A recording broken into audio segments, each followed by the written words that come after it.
Huh?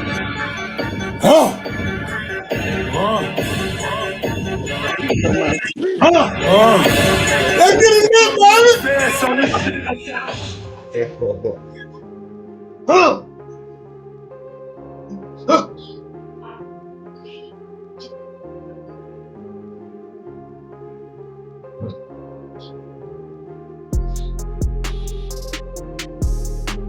Huh? Ah! What's up? What's up, my guys? What's good, What's man? up with it? What up, what up, what up, what up? Yes, man. So everybody out there, we want to welcome you to another episode of At My Mama's House. She sleep as usual. I always wait till she wind down. You know what I'm talking about? I want to let y'all know I come to you humbly out of respect for life and life itself. We got my boy Kane in the building. You know what I'm talking about? What it do? What And it we do? got Rust in the building. You know what I mean? So these ain't no strangers. So we gonna tap into it. We gonna go and get it started, man. What's good, man? What's up? What's up, man? Oh man, excited to be here, man. Ready to get it in this week. Man, there's a lot going on, man. It's a lot in these streets. There's a lot of cheese in these, a lot of cheese eating in these streets. What I'm hearing. That's what I'm hearing. That's what I'm hearing. Outside is active. This is why I stay my ass inside. There's a lot of shit going on, bro. Bro, it is going on. When we talking about this, just the first month, man, that done ended, bro. And we didn't say, man. Whoo, man, how y'all feeling, man? Feeling good, man. Feeling great. That's what's up, man. So look here, man. We're gonna jump into it, and as usual to our, all the people that's watching. This is a show where we say what we want, we do what we want. You know what I mean? We can't please everybody. We're gonna speak our mind, we're gonna speak our truth, we're gonna speak our perspective, and you know, it is what it is. If you agree or disagree, make sure you like, subscribe, leave a comment, you know what I'm talking about. If you got something to say, we might even take callers. You never know. You know what I mean? All right. So, man, 50 Cent got another beef, man. This nigga been beefing all his damn life. King Petty. You know, that's how he stays relevant, man. So I'm not surprised with it. Yeah. Master marketer, man. Master marketing plan. Exactly. Master marketing plan. I see the play. Well, I'm gonna say this, man. It's interesting. I think this is different though. But we're gonna play the clip. Let's go and dive into it first before we just jump into it. Give me just a second. As usual, you know, we're gonna go and start out with the icebreaker. You know what I'm talking about? So, you know, we do icebreakers on At My Mama's House. So y'all give us a second.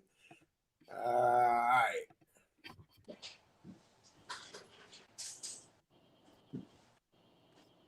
That's not it.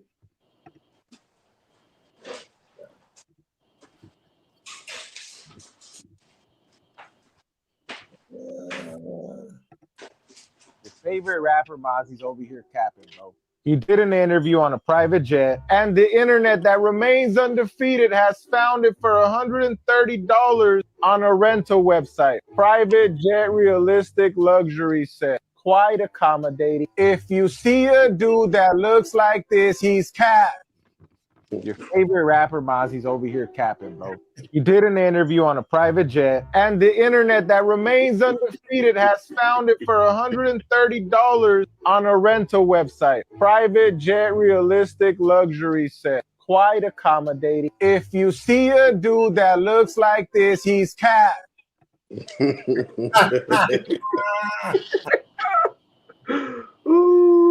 I'm not surprised with these rappers. I am not surprised. Oh man, it would surprise me more. It would surprise me more if he had that shit built in his living room. That's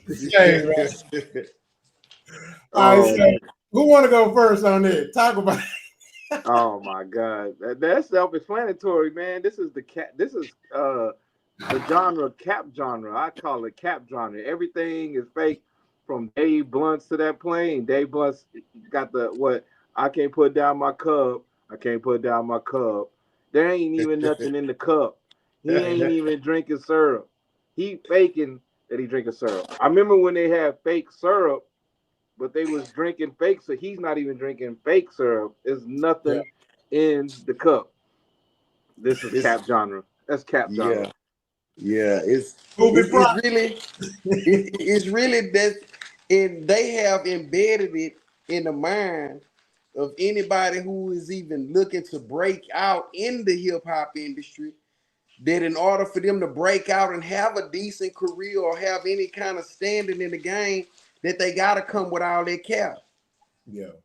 He can't drop his album because he ain't got the chain on. Yeah. You know what I'm saying? Yeah. Oh, I gotta have my boy come over here with the Maserati or the Maybach so I could take some pictures and give him a gram looking like they gotta think I got it already.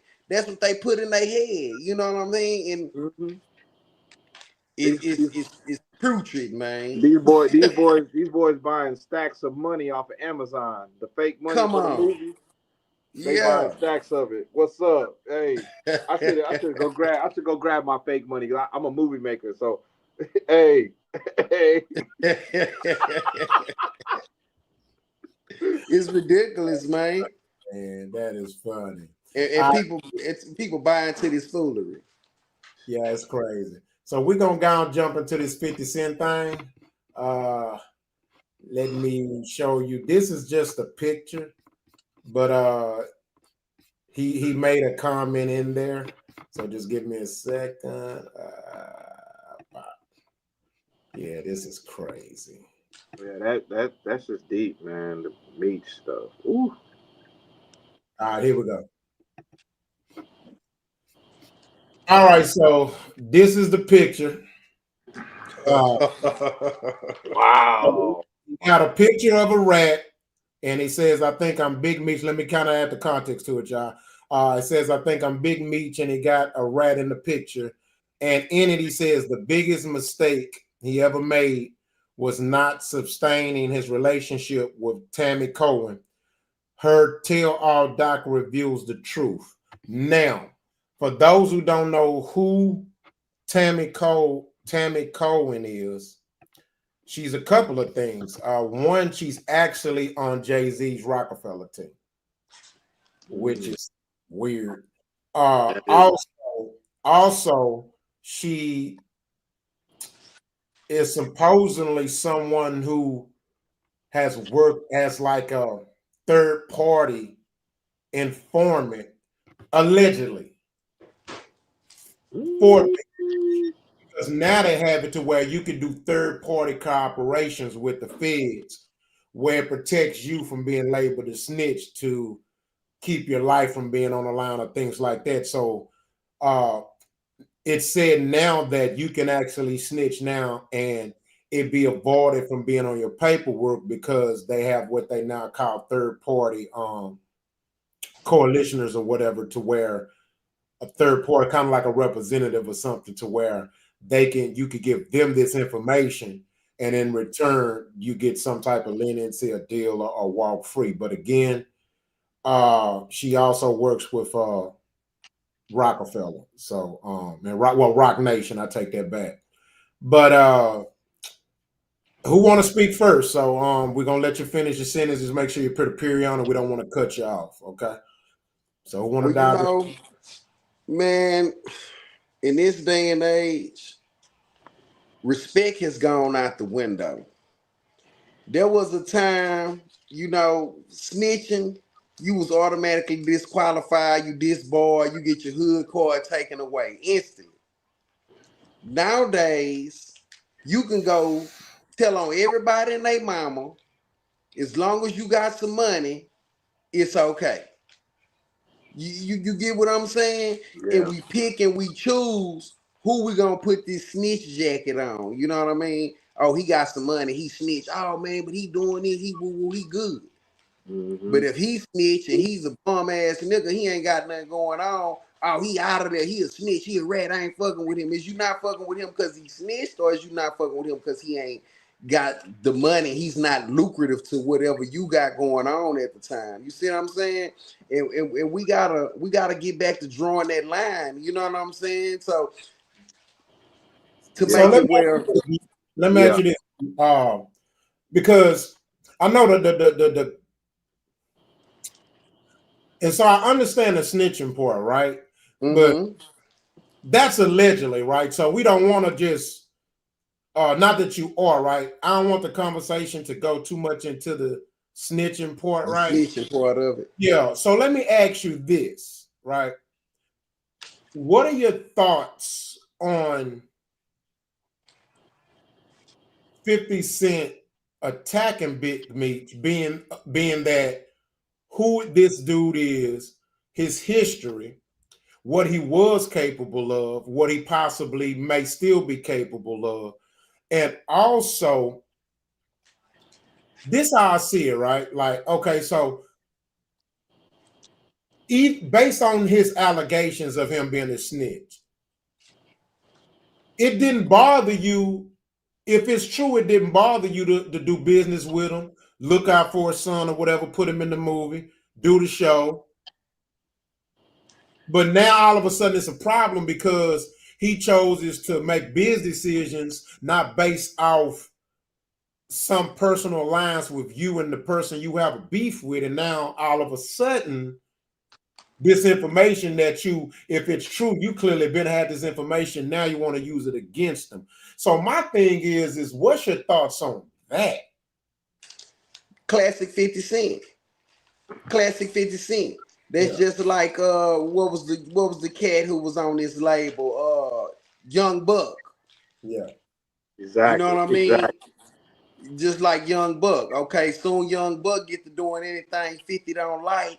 He come out, oh, he's a homosexual. He's this, he's that. You see what I'm saying? This right out the 50 Cent playbook. This is the same move we seen him pull constantly, you know. So I'm not surprised. To me, he's a bitch ass nigga. I don't care about how much money 50 Cent got. You know what I'm saying? He do bitch shit. He do bitchy shit. Like, every time you turn around, this is what he does. This is how he's built his career. This is how he built his career. If it wasn't for Ja Rule, we wouldn't know 50 Cent. Ooh. And anytime the buzz gets the simmering down and he's going away from the spotlight, he introduces a new beef. He attacked Kanye West. He attacked Rick Ross with the baby mama thing and all that. You know what I'm saying? This Yeah. is what he does. So Yeah. I'm not surprised. Yeah. Bitch niggas pull bitch moves. So let me ask you this now. The difference between him doing the regular 50, right? And then I'm gonna get to you, Kane. Yeah. But we're expounding. So let me ask you this, B. And Kane, you can definitely backdoor on this too and give me your afterthought. What do you think of this situation and how it may turn out, being that this is not none of the rappers that he's beef with. This is someone who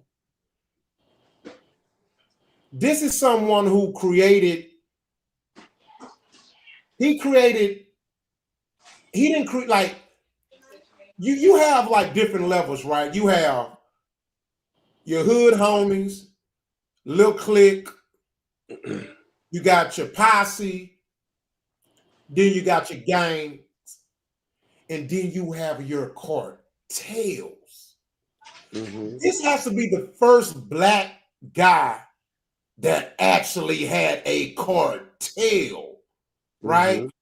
So this is above gang life, and we know even gang life can get greedy. Get gritty. It's pretty much nationwide, even though it's kind of have become divided and they have their own facets. But this man is the first real black cartel leader, right? And Mm-hmm. so when you have a man that has been in that position, and even his tenure in prison up until the day he got out, he has an enormous influence on street dudes. He's very catapulting, right? Mm-hmm. And so how do you think this is going to play out, dealing with now he's playing with a different type of dude. This is not the same dude. He's not a Kanye. He's not a Game. He's different, man. Okay.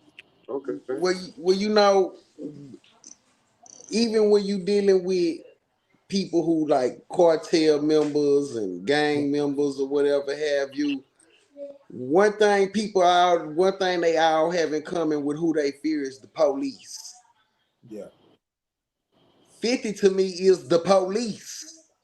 His security is the police. He the police. So Yeah. Big Meech go fucking with 50, his ass going to jail. Yeah. He going to jail. But I'm want saying based outside of that, like Kane. Well, So I want to say this coming in on that though, man. yeah, Is I think there's a whole element, like this is a web, this is a sticky ass web conversation, because there's a whole element that we have to bring in, such that the female with Southwest T's ex-girlfriend type of yeah, vibe, because they portrayed her on the BMF season 2 show as Lala Anthony on the show. I don't know if her last name is Anthony anymore, but Lala.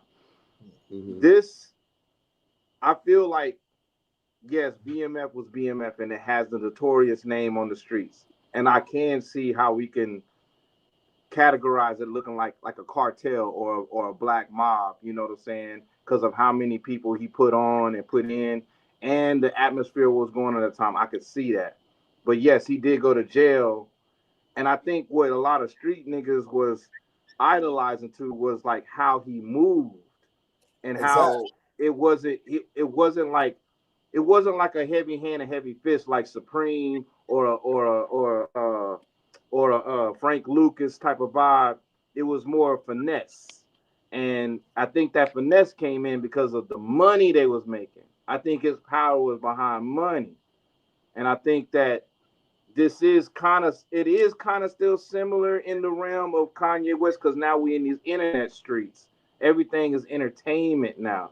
You know what I mean? And I'm really looking at it because I took some time to kind of listen to the female story and how she came into play and what was going on.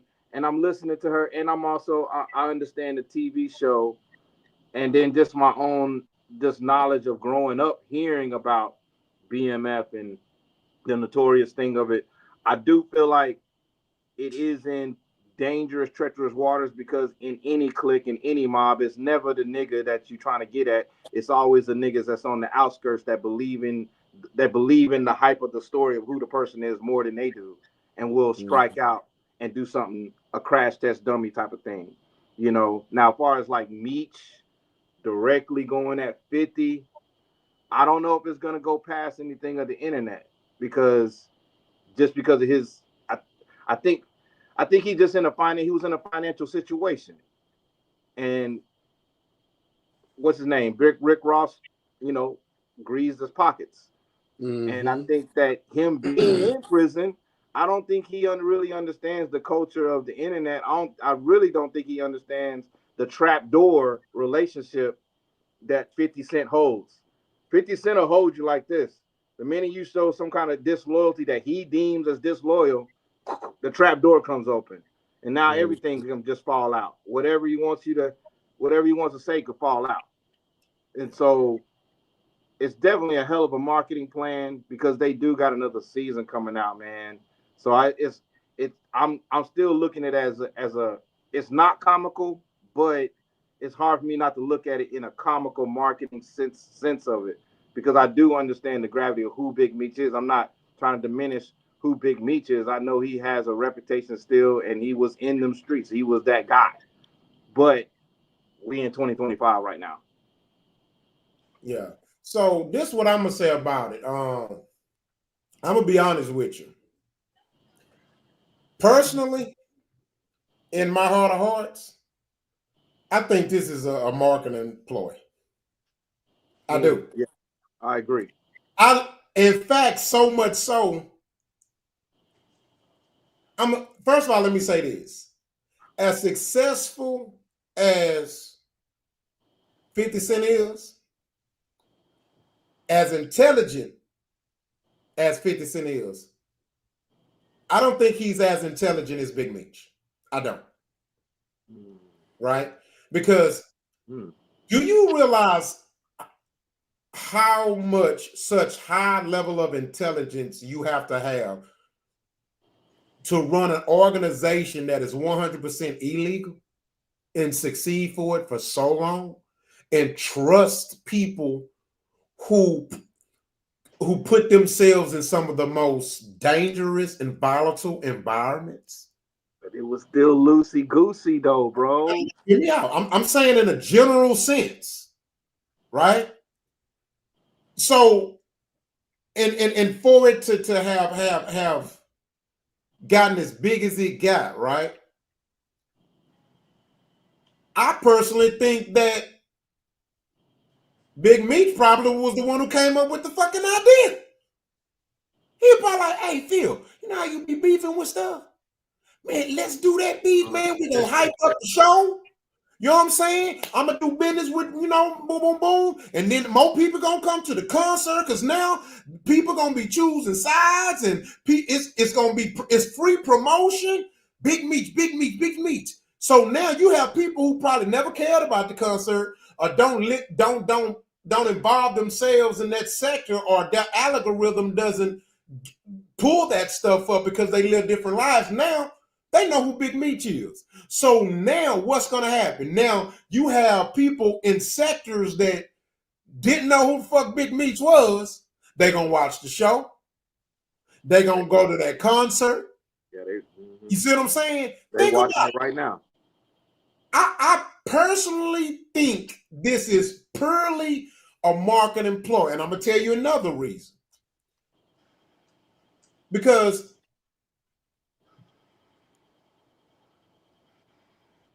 bullies usually know who to bully.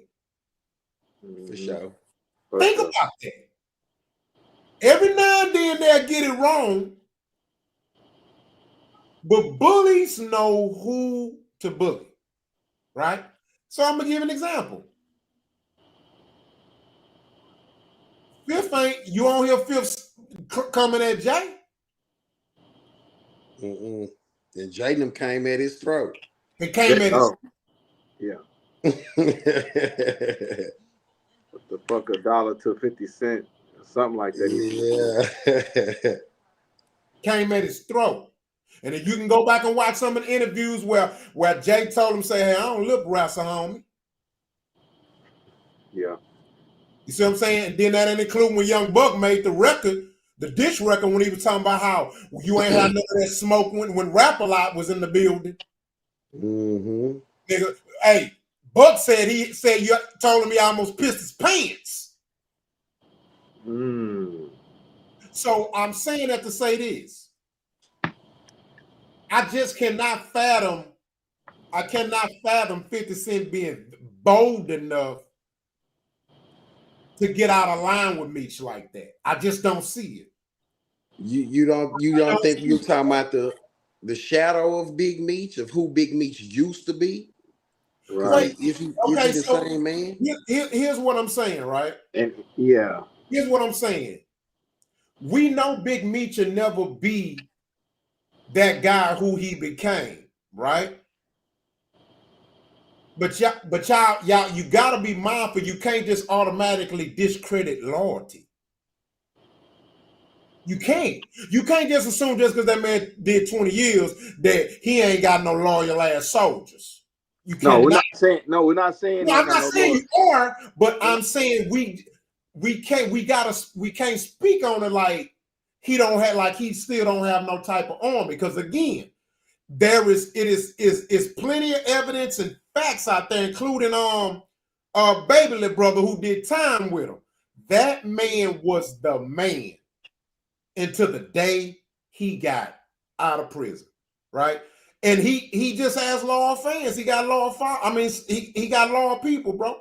You know what I'm saying? And another thing, if anybody think that man is broke, bro, that man ain't broke.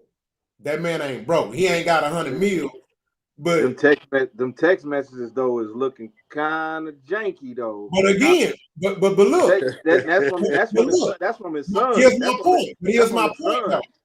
I just said I think the shit's a marketing ploy. Hell, you can fake a tax. I'm just saying he it really sounds like dude when he talking, because I mean how dude be talking on set. I got The people I've goal is heard to on make you set believe. how this boy is. He ain't, Hey, the goal is to make you believe the shit. If I can't make it believable, then I'm not doing a good job.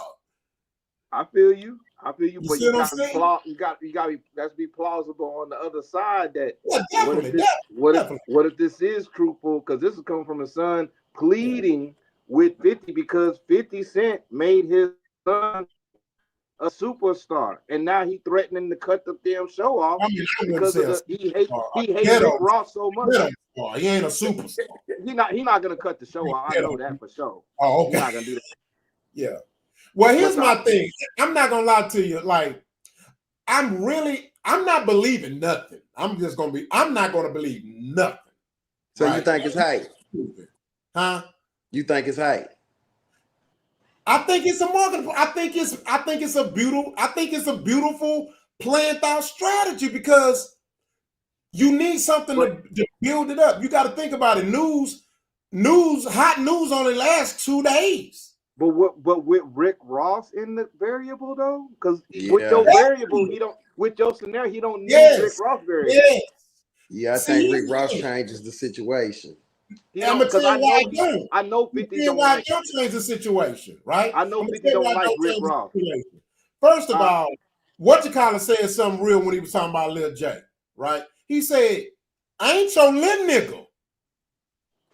He was basically saying it was a time where I was a little nigga, and older niggas can call me a little nigga and tell me I'm a little nigga.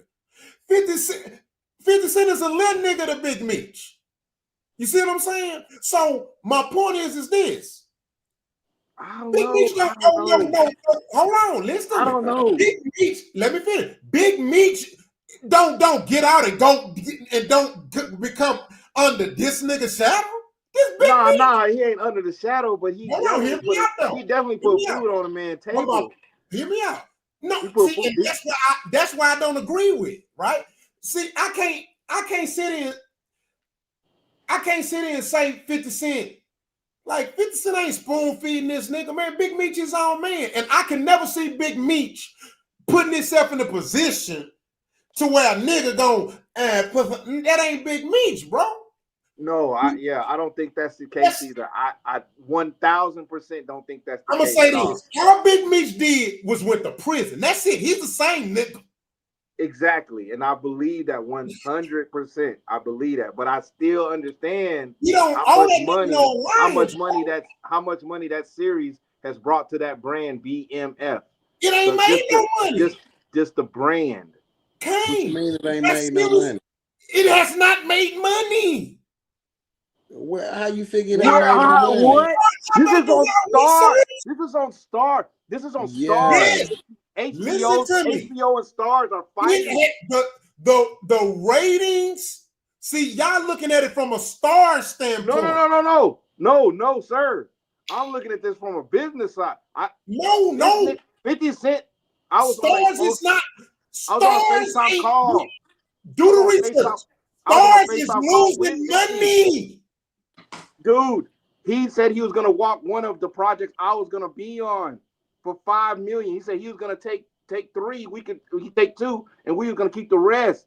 This is because they beefing with HBO and Stars. He didn't want to fuck with Stars no more. Man. Huh? That's not a lot of money for a network. It's not a lot of money. I'm saying for an independent series that is not believed in by the production company.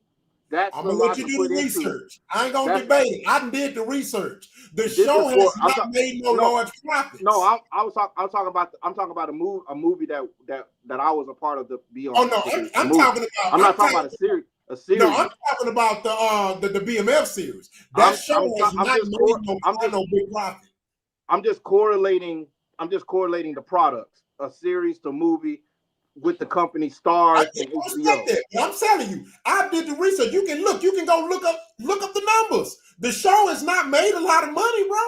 I know it ain't made a lot of money. It's compared to Snowfall, and compared to Power Universe. I know it has not, because it is a step away. It's a step away from Tubi movies. I get it because a lot of people ain't interested, but a lot of people are interested because Trust. of the BMF Just story. because niggas watching it don't mean it's popping, bro. This is a big world, bro. That shit ain't popping like that, bro. I don't know. I'm gonna have to. Man. I already did my research. Y'all can do it. I already know.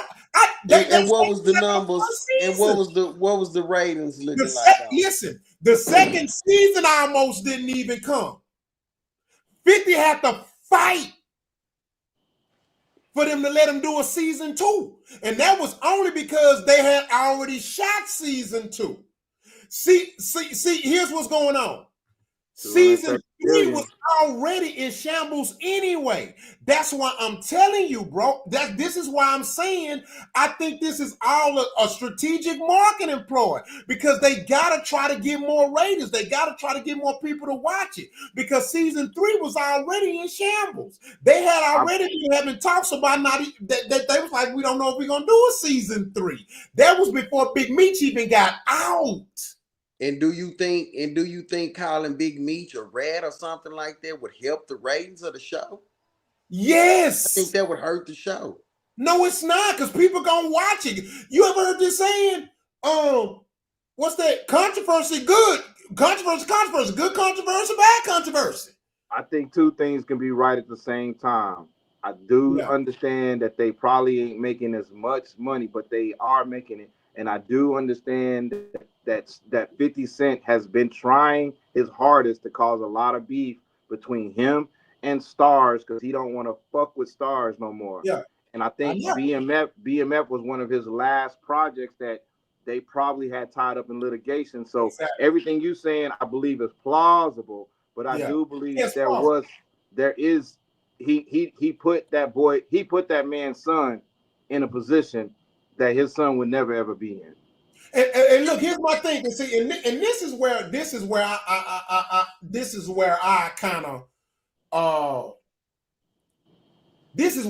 my argument comes in at. Don't do shit for me if you're gonna throw it in my face. 150 million. Sometimes you have some people who do shit for you with ill intentions. You see what I'm saying? Right? And if you do shit for me, don't shit in my face, right? Yeah. And so that's kind of why I felt so much of what B said. You know what I'm saying?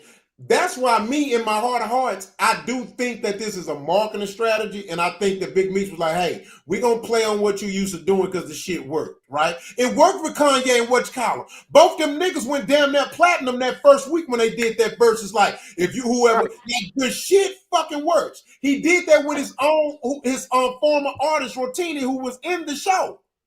He had told Rotini, he said, hey, look, I'm going to start some beef between me and you, saying you owe me $400,000 for fronting you for the album, and that'll help you raise. The nigga song was on R&B charts for 13 straight weeks because of this shit. Yeah. See, they got like I believe it. That's what I'm saying. Like, I do believe that they weren't gonna do season. They got offered $150 million for season 2.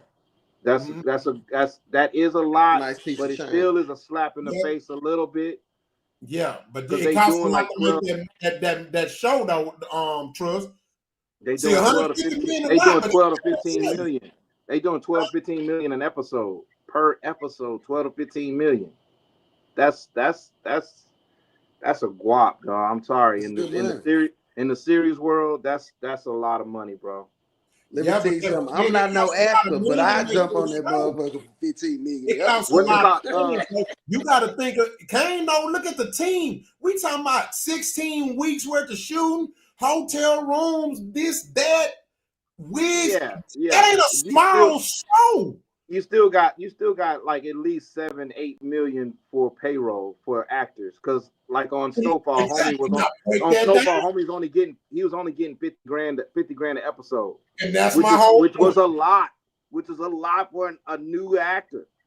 Yeah, that nobody's heard of. Never done no acting before.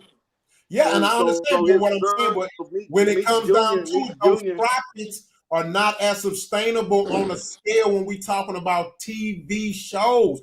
I've seen shows get canceled that made more money than that. Of course, yeah. You got Dallas episodes from the 70s making money, but I'm saying they're established. It's established. This is a brand new show, and they only doing this because 50 already done it's only proved brand new itself. for one season. After the first season, you ain't know no more in that world. 50 already proved itself with the other shows, Power Universe. So they're gonna give him the money. They're gonna give him the leeway because they know that they really rather him made a BMF movie. Put it that way. Be done with it. We'll give you 200 million. But he didn't want it. He wanted the show. He wanted the show. And he regretted. Mm-hmm. He regretted because now he's out. Now BMF gonna he going to the highest bidder. Big Meech going to the highest bidder. I don't think Stars is gonna let it go. Well, here's the thing: they don't own his name though. I don't think Stars is gonna let it go. But they don't own Big Meech's name. They don't own Big Meech. They don't own Big Meech. He can come out with a Big Meech. Big Meech is still a businessman. He owns his name. But Meech got to find the writers. He got to find the backers to get up in there. And that's I don't see how the Rick Ross element doesn't stay in it because we know 50 don't like Rick Ross. And that goes that goes again to my point. Like you have business, right? And then you have grown man type shit. Mm-hmm. Right? Bro. Big Meech don't owe that nigga no motherfucking alliance, bro. I do business with him. He can't tell 50 who not to do business with. How the fuck 50 gonna try to tell another grown ass man who the fuck to do business with? And then that makes 50 a hypocrite. So you cool with Kendrick, but you fuck with Drake. That's that trap door, nigga. I'm telling you. That's that trap. That's the only way 50's gonna fuck with you. He has to have a trap door. That's my point. So for sure. It's fuck 50. That's my point. Like, it's fuck Big Meech don't owe that nigga no alliance, dog. and then on top of it, Rick Ross is trolling. Rick Ross is trolling though, dog. But no. Rick Ross had a right to clap back. He started this. 50 started this, bro. He started this, dog. Who started?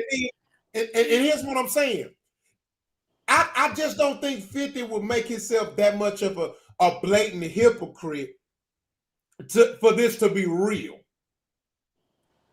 I just think they smarter than that. Now, I personally think that it's an advertising ploy. But if it's real, I'm just my personal perspective. I think if it's real, I think 50 Cent just met his match.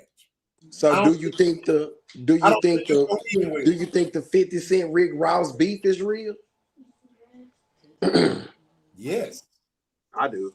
I think it's okay. So that beef is so with that beef being real and you fucking with the enemy, that's what makes it seem real to me because you fucking with the enemy.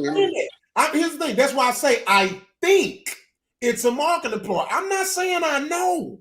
For sure. I'm clarifying myself. But if it feels, but listen what I'm saying. If this shit with Big Meech and 50 is real, 50 getting his feelings because he's doing business with him, that's some whole shit from 50 because you can't tell a grown man who the fuck to do business with, bro. Like, nigga, I'm out of jail. I did 20 years. I do business with who the fuck I want. I'm cool with Florida niggas. I'm cool with Detroit niggas. I'm cool with Atlanta niggas. You don't tell me who the fuck to fuck with, nigga. I ain't your motherfucking son. I'm a grown ass man. It got a song. It got a song with his name in it. That's what I'm saying. Yeah, got a song with his name in it. I'm a grown ass man. Nigga, who the fuck you talking to? And Rick Ross is an ex-correctional officer.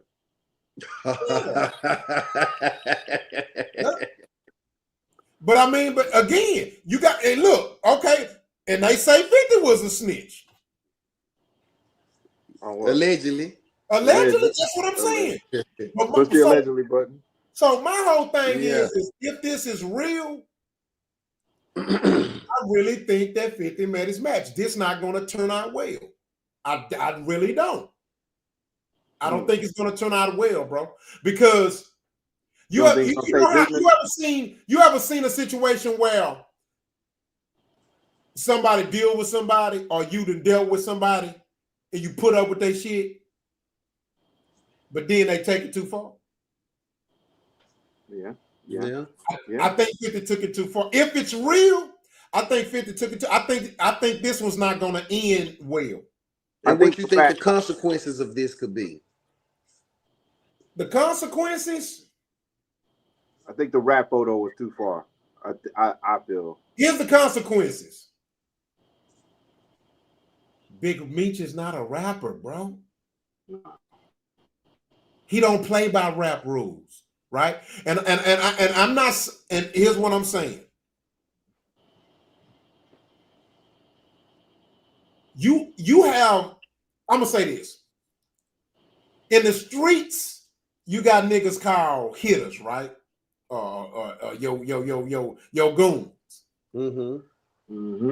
Let me ask y'all a question. Who you think is more dangerous, a goon or a ninja? A goon or what? Who's more dangerous, a goon or a ninja? A ninja? A ninja. Yes, a ninja. Yeah. Yeah. Thank you. So here's my point. When you beefing with a rapper is one thing. But when you beefing with somebody who was that high on the level, you got to think about it. This man, if anybody think that man can at some point, whenever he want to, Pablo, that man had connections that most only white, powerful men could have connections with. This man did people a favor in high places. It's been 30 years though. And that's why they in the snitch thing. It's been 20 years. Bro, it's some relationships last a lifetime, bro. When he caught that case. It's been 30 years, man. It's 20 years is lifetime, bro. 20 years is 2005. Yeah. I keep saying that. I hear that. Some relationships last a lifetime. And guess what else can last a lifetime? Loyalty. Yeah, but drug dealers don't last that long. The blog, Steve ain't changed. The blogs are reading the paperwork. I don't know if you checking Whack 100. I don't know if you seeing Whack 100 to whoever else. Yeah. They reading the paperwork. You can't trust Whack. They reading the third party, the paperwork, everything you said. Hey. They reading what was being said. I'm not saying that he is allegedly. I'm not saying that it is. This man here got videos of him laying on his ass with his ass open. Whoa. That was pause. Pause. But he's supposed to be foul on the play. Foul on the play. Throw the flag. Throw the flag. I'm just saying. You gonna listen to this nigga? Pause. I don't know. Listen to a nigga like that. We're talking about Whack 100. I'm just saying it's out there. He can't even. Whack 100 can't even drive in the streets of LA, bro. They want to kill him in LA. He ain't even safe at home. And see, he made a good point right there. See how Whack can't ride through the streets of LA. In 20 years, a lot changes. That's just like an OG going to jail and he come back out 20 years later. The block is different. The block is, man. I'm not saying that. Yeah. The landscape has changed. That's not changing my point. I'm still standing on my stance. I agree with that. I just still think my mind's not going to change. I feel like this is not going to end well if it's real because he's not a rapper. It's just different. Just as my thoughts. I could be wrong. I'm not saying y'all wrong. I'm saying I think it's a marketing strategy. Mm-hmm. But if it's real, I just don't think it's going to end well. I think business is going to prevail in this. I don't think the streets is going to prevail in it. I think business is gonna prevail. Because I do feel it's a little real. I do. I just feel like it's more of a marketing ploy that happens to be in the favor of 50 because he does have the products for people to go and watch. Like right now, whoever never heard of BMF is watching fucking BMF series right now. I don't know, man. I just like, to me, like, and this not taking nothing away from 50 show, but BMF is not like it's not like a major. It's not major to me. It's not. It's not. It's not. The first season was okay. The second season, I think we got into a little bit more, and then it felt like you was watching paint dry, and just like Raising Canaan, it's still growing on people. I think a couple of characters are dope, but it's still growing. It ain't nothing like the Power Universe, of course. The Power Universe is a beast, you know, everything. But I think because they dealing with a time period too. They dealing with the 80s. You know, they got to reenact all that stuff. That's a lot to try to put. And then they still got like modern slang in it and little modern mannerisms in it. Yeah. So it kind of. I'm proud of 50 in the black essence of his shows, but I just don't think that. The dude is a star maker, man. He's made like at least 15 household stars. You can't say that about Tyler Perry. I can't say household, man. I just can't. I'm gonna tell you. Okay, here's why I say it. Right. Because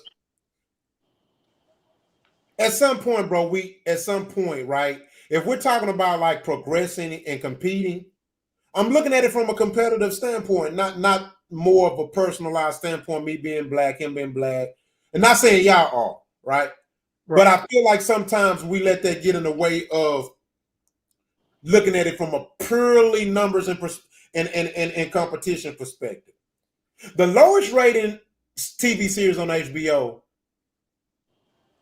got more ratings than the highest rated TV show on Stars. Same. You see what I'm saying? So touche, but they're brother. I feel like brother and sister companies. They're the same company. They are the same company. Yeah, I know. One's called Stars, one's called HBO. HBO is a fucking powerhouse. Yeah, HBO's that's been our go-to. I just think people are looking at it. I think people are looking at it from the fact that the man just got out of prison. He did 20 years. He got to start over. Yeah, and just kind of making it seem like he need 50. I don't think Big Meech need him or his fucking show.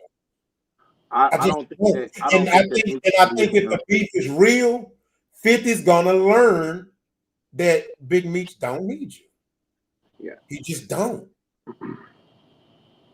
I don't think you need him, but I do think that there was a big piece of pie that was created that Meech could eat off of. Mm-hmm. I can't say that. I can't say that that's not there. Yeah, but I mean, I don't feel like Meech came out on his ass. I feel like he still probably had some money. He got a Bentley. He's fine. He got a Bentley. He got a $500,000 BMF. This nigga's not broke. If anybody think this nigga ain't got no money, didn't have no money, he ain't nowhere. He clearly knows how to wash money. That's just these new young niggas that's thinking that shit because they just want to have something to fucking say. Exactly. If they think he don't have no money. That's just these new young niggas. They don't know. Like, no. Because he was smart. Like when you said he was smart, the man had. He was like a Fortune 500 CEO in his mind.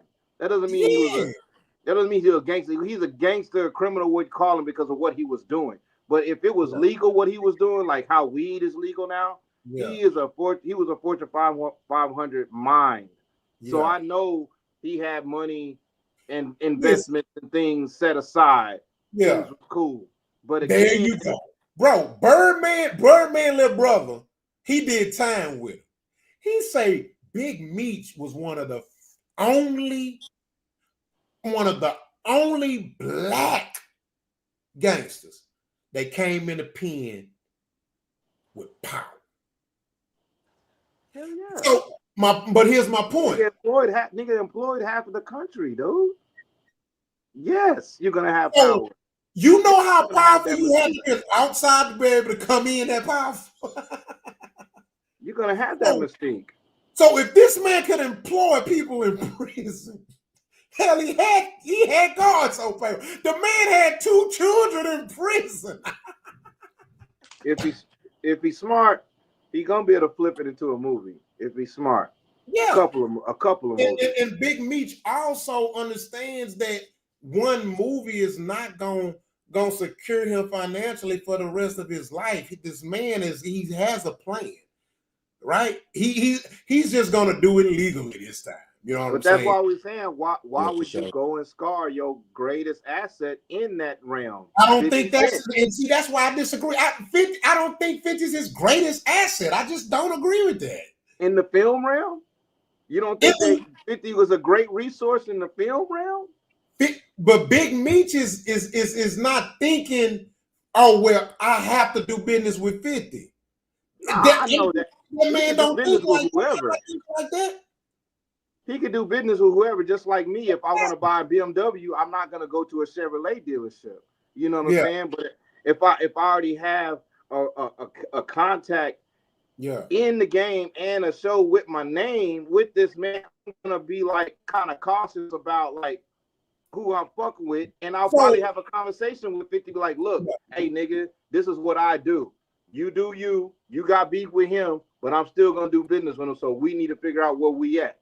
And if that conversation had, then that conversation been had. But if it ain't been had, then 50 is looking real dumb right now. Exactly, because and because at the end of the day, first of all, 50 ain't even bold enough or dumb enough to think that he could come at Big Meech and say, hey, don't fuck with my enemies. That's an OG. That's like me going to tell some 60-year-old nigga how to move. I can't tell this nigga how to move. Oh, yeah, don't fuck with my enemies if you want me to help. That definitely didn't happen because it would have been a problem from the get-go. You know what I'm saying? And that shit, I don't know, bro. I just find it crazy that a nigga gonna tell me not to do business with a nigga because he don't like him. And that's I'll give you this.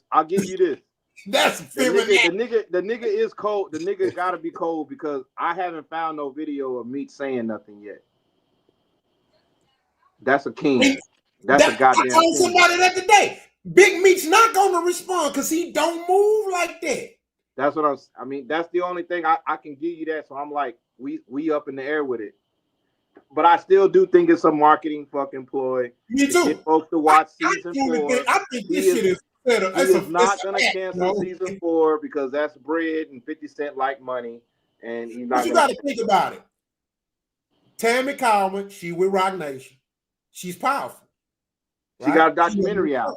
Right? 50. He got his. He's gaining his. He got his little spot in the business, right? And then Big Meech is who he is, right? Mm-hmm. Everybody, come on, bro. Don't think for a minute that Hollywood ain't got their eye on him. People see money. People are sitting there saying, "Man, it's a Jew somewhere saying, hey, let Big Meech do these cash cows."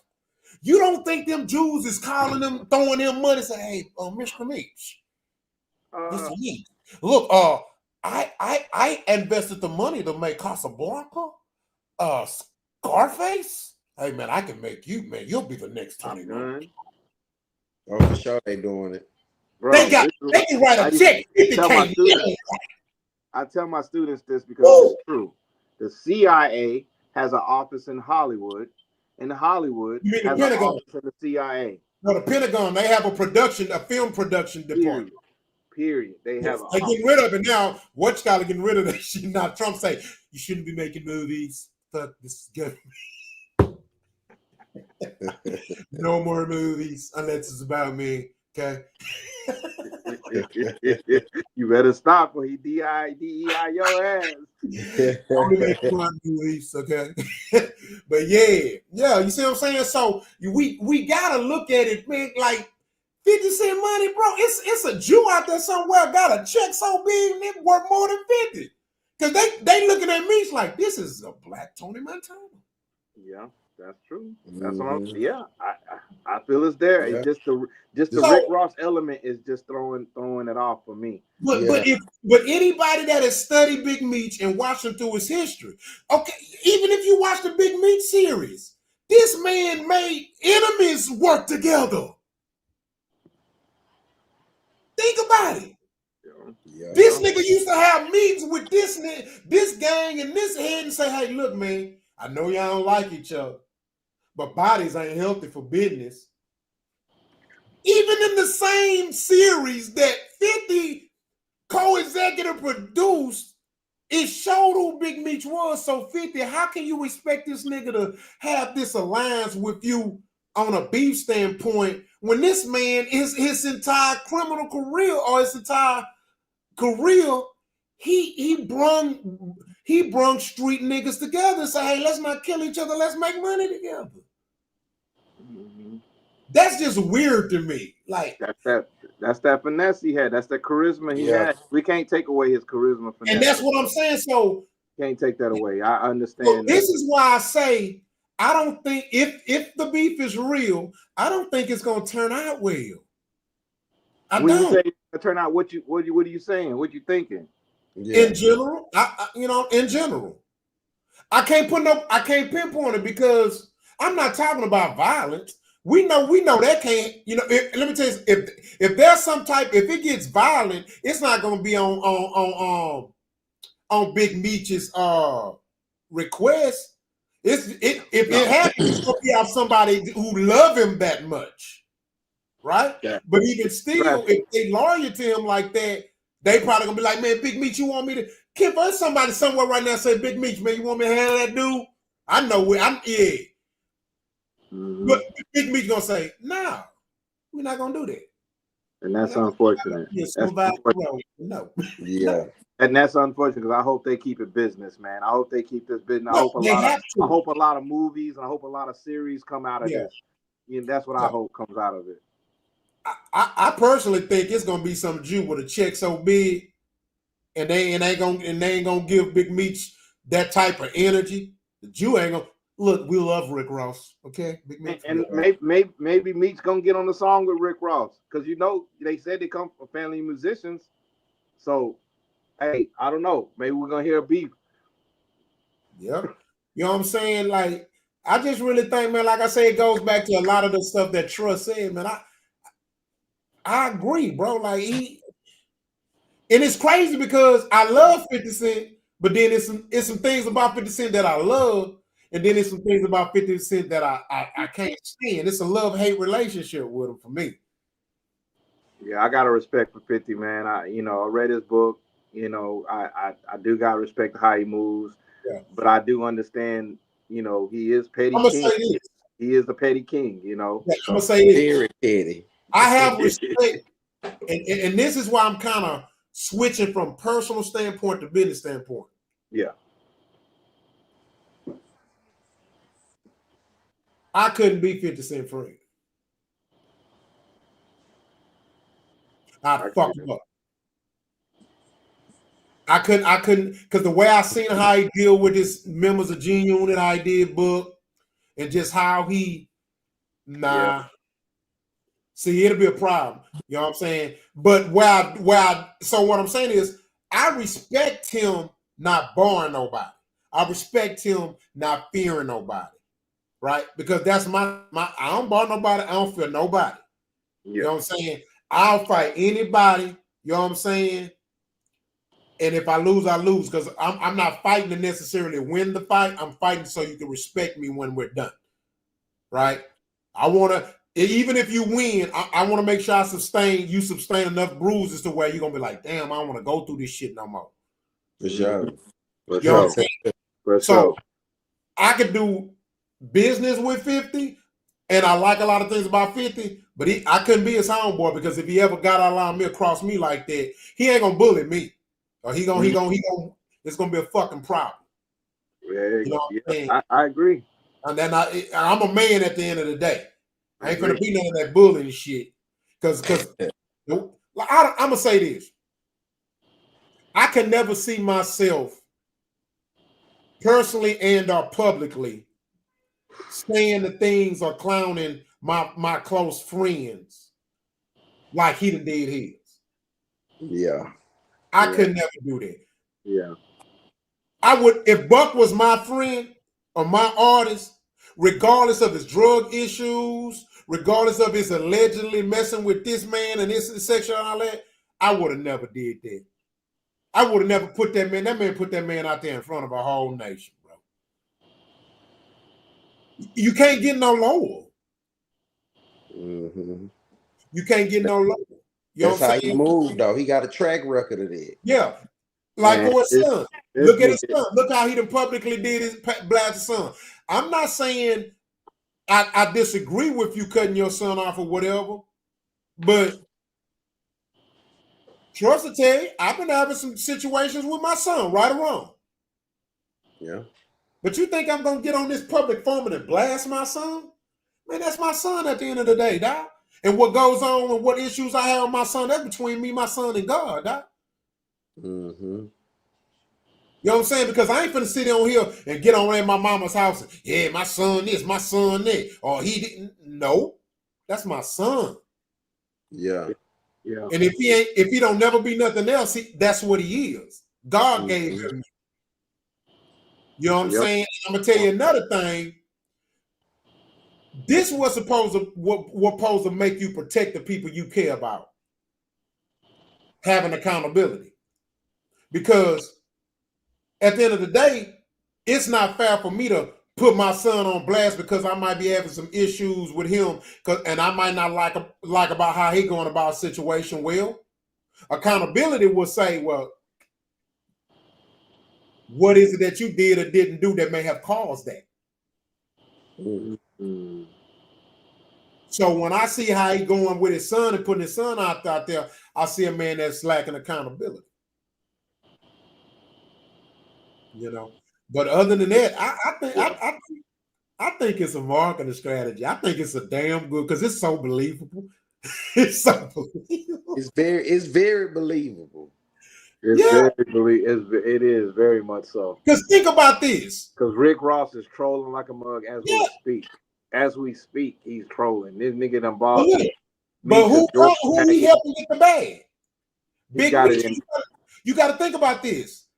The concert is going to be at a freaking stadium.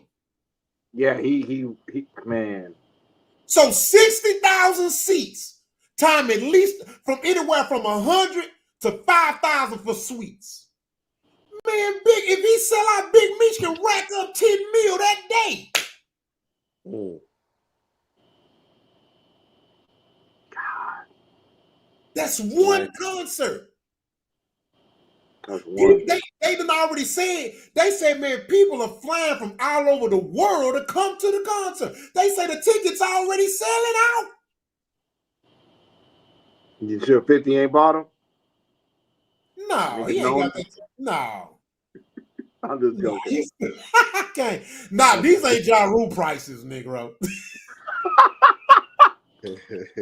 They not. I mean, Ja Rule. Don't do Ja Rule like that. Don't do Ja Rule like that. Oh, hey, I'm a Ja Rule fan.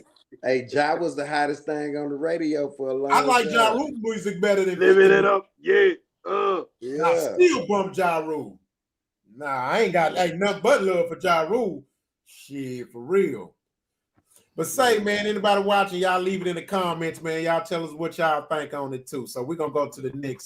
That was a good one there, boy. That's a hot subject right there. Yeah, that's layers. You need to do a part 2. Part 2 out for real. You're gonna have to, because I'm telling you, when they start talking on the internet, like I'm telling you. Yeah. We're gonna have to do part 2. Yeah. All right, we finna go to the next one, right? Let's see.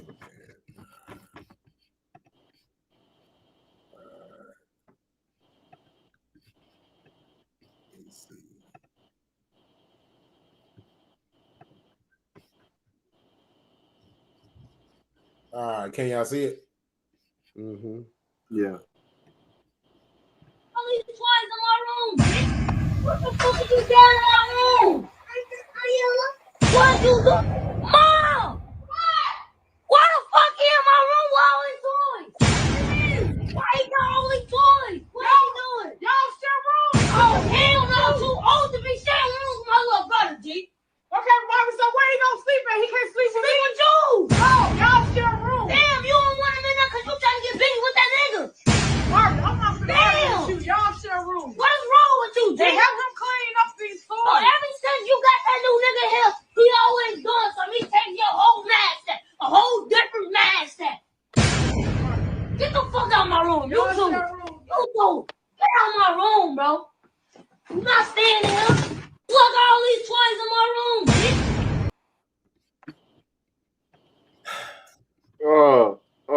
What's going on? What the address at?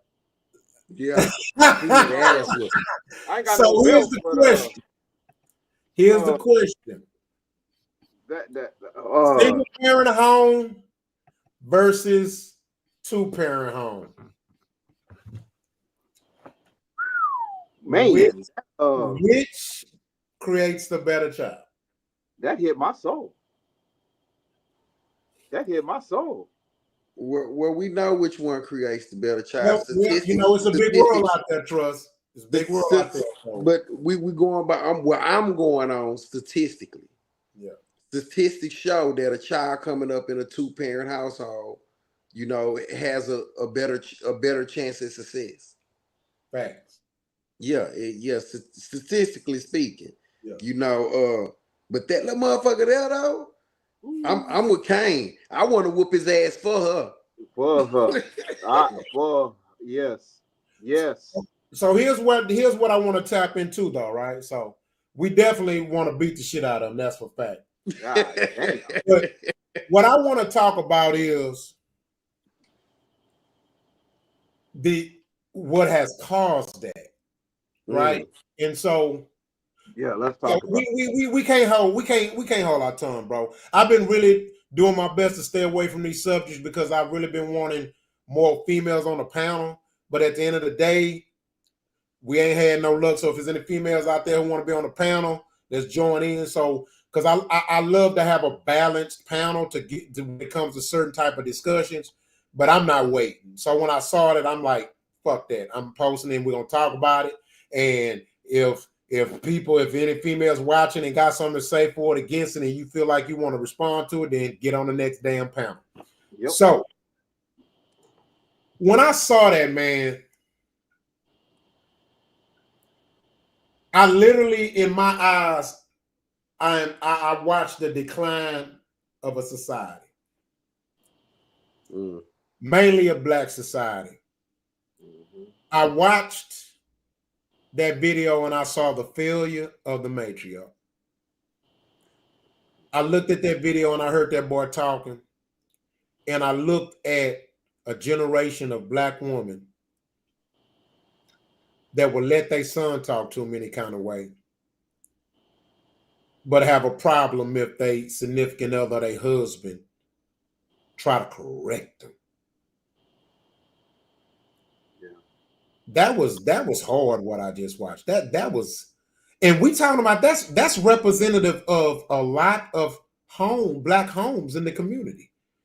We got to remember, almost 80% of black kids are raised in a single parent home. Yeah. And I'm just having a hard time wondering how our sisters can see this and not have some type of accountability for themselves or for the woman that they know of or know that does allows this. Speak on it. And even if they do discipline them, the fact that they would even get that bold blows my mind. And so it's like, I'm gonna let y'all speak on it. This shit crazy. Go ahead, Kane. Man, speak on it, man. Like this is definitely needs to be talked about. It's definitely it automatically takes you into like, what is the psyche, what is the environment of the single parent home, and then you I think with women, I think that long as they out the way, or they ain't got to deal with, they go in their room, close their door, or They go outside on the patio and smoke their blunt or whatever it is, and the kid in there, they feel like, oh, I'm here, I'm parenting, and they don't get it. Like I could literally watch that video on mute and still see the issue. First and foremost, young man, take that goddamn coat off in my house. I got environmental control. They think that we tell them to take the coat off because we want to have the coat off. No, it's you have to chastise a boy. You have to let him know there's standards and parameters of what we doing. It ain't really about trying to bully him. It's like you gotta let them know because they want to jump up in your chest. They want to jump up in your face, and they don't understand that you got to stay in a child's place. There's discipline in this. That's my love is my discipline on you. Your mama is supposed to nurture you. She can give you a little discipline too, but your mama is supposed to nurture you so you can have a little bit of softness. And this is me speaking as a dad to a son, not a Yeah. dad to a daughter, because they need discipline as well, and that's a whole other conversation. But this right here, we're talking about this little boy right here. Take that goddamn coat off, and yeah, you and your brother are gonna sit and you're talking ignorant in front of your little brother. You guys they use the term bro, how we used the term nigga when we were younger. What's up, nigga? You ready to fight, nigga? We use the term, they use the term bro. So you're using battle words in this household. So let me figure something out for you. You know what I'm saying? Because I don't want to make it seem like, oh, we quick to go to the belt, but we about to take this computer out of here. We about to put this bed on the floor over here. You about to clean this up. Yes, take that goddamn hoodie off because I want to see your whole face. I want to see your whole face. And I'm gonna land my plane right there. I'm gonna land my plane right there before I get too hot. Cause that video had me heated. All right, I feel that. Heated. Trust your thoughts. Heated. If we're gonna talk about what creates situations like that, I'm a single father. You know what I'm saying? I raised a daughter though. You know what I mean? I raised a daughter. And me being a man, I understand that there's gonna be things that I'm not gonna be able to teach her. You see what I'm saying? But since I am the sole person and the sole provider in her life, I have to always think about what is best for her progression. You see what I'm saying? And the reason I'm saying this is because I feel like these single mothers raising these young boys, they have to think about what's best for this boy's progression into manhood. And one thing that is going to be vital in his progression into manhood is having a man around to be that guideline. You see what I'm saying? We get so trapped in this going back to what we was talking about before we came on air. I'm gonna do it myself thing. You see what I'm saying? But we have things to tell us that that's not possible because it takes a village to raise a child. Yeah. You see what I'm saying? And I think we done got wrapped up in this ain't nobody gonna tell my child nothing. Yeah, you can't tell them nothing. You can't discipline them, and we're not even just talking about beating their ass. You can't discipline, you can't, teach, you can't do nothing. It's to the point where the teachers can't tell them shit. And the way he acting in that video, I know the teachers can't tell him shit at school. Oh man. Look how he handling his mom and his little brother. Out of there. It's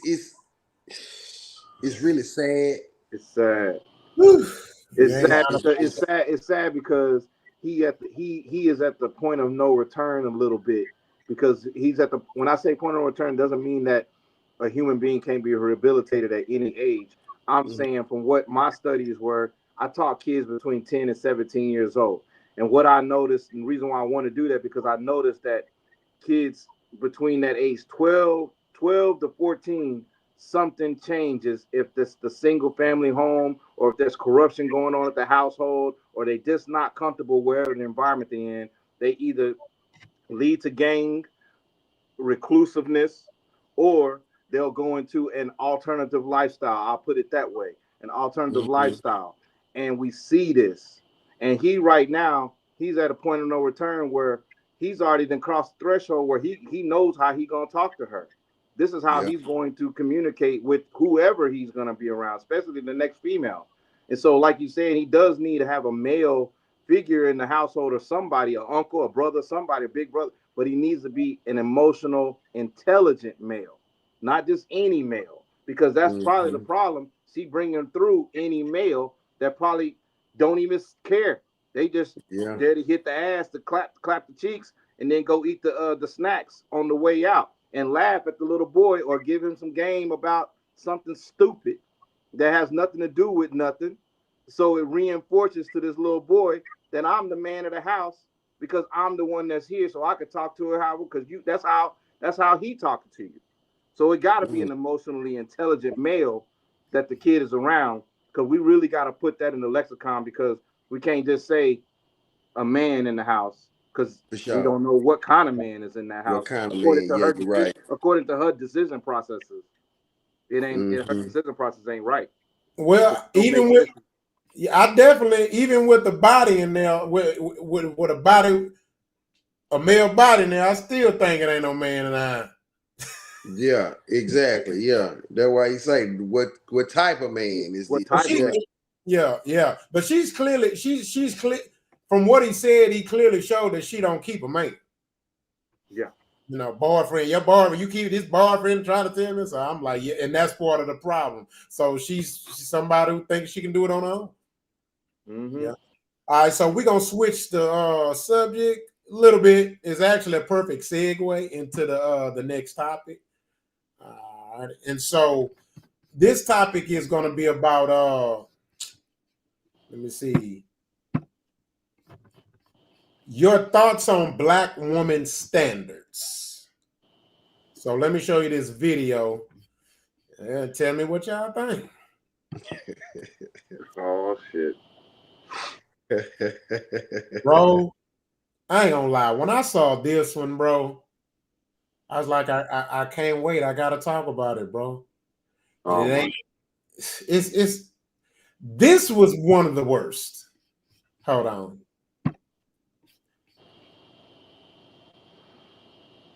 Can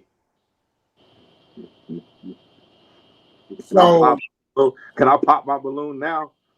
well, no, this is not a pop the balloon, actually. This is an interview.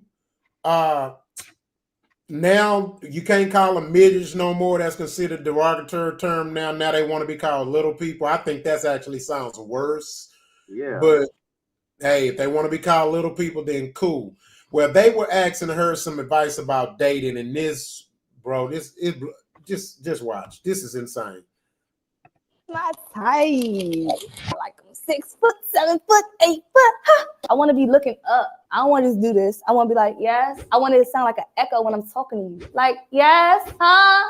Pick me up. Like tall, dark, handsome, play ball or whatever. If you don't, it's okay. You just hopefully you do something. If you a bum, you're not my type. Leave me alone, please. What's my type? I like them 6 foot, 7 foot, 8 foot. Huh. I want to be looking up. I don't. Well, I mean, she got a type. I mean, She's entitled to a type. yeah, she's She's entitled to she's that. she's entitled to a type. And y'all are Oh, totally right. I agree. I would agree with everything you said. And she's entitled to her consequences. Yes. yeah, Well, yeah, for sure. She's You, entitled to her consequences. So here's my thing, right? yeah. Because the question is, have their standards? Like you're like 3'4". So for a little person in her situation is considered legally a deformity. And I'm gonna just keep it a buck. She ain't that easy on the eyes. Beauty in the So eye of the beholder. hold on. So for you to have a standard that your dude has to be 6 feet and up, insane, unreal. That say she's entitled, but she better be entitled. She's entitled to the consequences because that's insane. And the reason why I wanted to talk about this is because sometimes we naturally, we're loving humans, right? So sometimes we like to protect people a little bit. I ain't protecting that bitch. No, fuck that. No, she ain't entitled to shit. You're 3'4", you're ugly. Damn. You 3'4" and you ugly. We need to start bringing shame back. You understand me? All these bitches out here think they 10s. Everybody can't be a 10 if Beyonce a 10. If Rihanna a 10, how the fuck you a 10? Somebody lying. I ain't lying to him. She's 3'4" and she might be a 3 or a 4. She didn't say how she wanted them to look though. She just said 6 foot up. It don't matter. Her standards is retarded. You 3'4". Say that no more. You can't say retarded no more. And this is the reason, and this is the reason why so many black women are single. Okay, wait. Hold on, because you look. I can go to the Bentley car store right now, and I can tell them that I deserve a Phantom. That don't mean I'm gonna get it because that's my preference. We have to understand that we live in a world where you gotta qualify to get anything.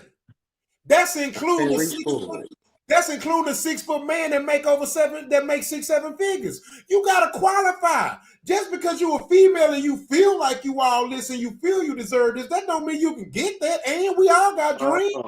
I see. Like, come on, when we gonna be real, bro? I see. Kinfolk, I understand that I may want Rihanna. Let's say I may have wanted Rihanna. I might want Rihanna, but if I can't base my standards at Rihanna. So you mean to tell me I'm gonna shit on everybody below Rihanna? Hey, I was shooting for Keisha Cole. But hey. So what about biology though? So if I can't get the car I want, I'll just go settle for no car. That's what you're telling me. What about biology though? Does biology take factor in this at all? Everything, bro. Like, look. What if her daddy was a tall man? How can every other bra be a 10? What if her daddy was a tall man and she just attracted to tall men? Tall men, yeah. Nope. Yeah, nobody says she a 10. Listen to me. Just because I can't get a Bentley don't mean that I'm supposed to go without a car. I'm going to have to drive a Honda until I can qualify to get the Bentley. It's just logic. It's common sense, bro. Okay, but if you like trucks, you don't have to settle for a car. You might can't get the truck you want, but you a truck man. That's your type. That's your preference is the truck.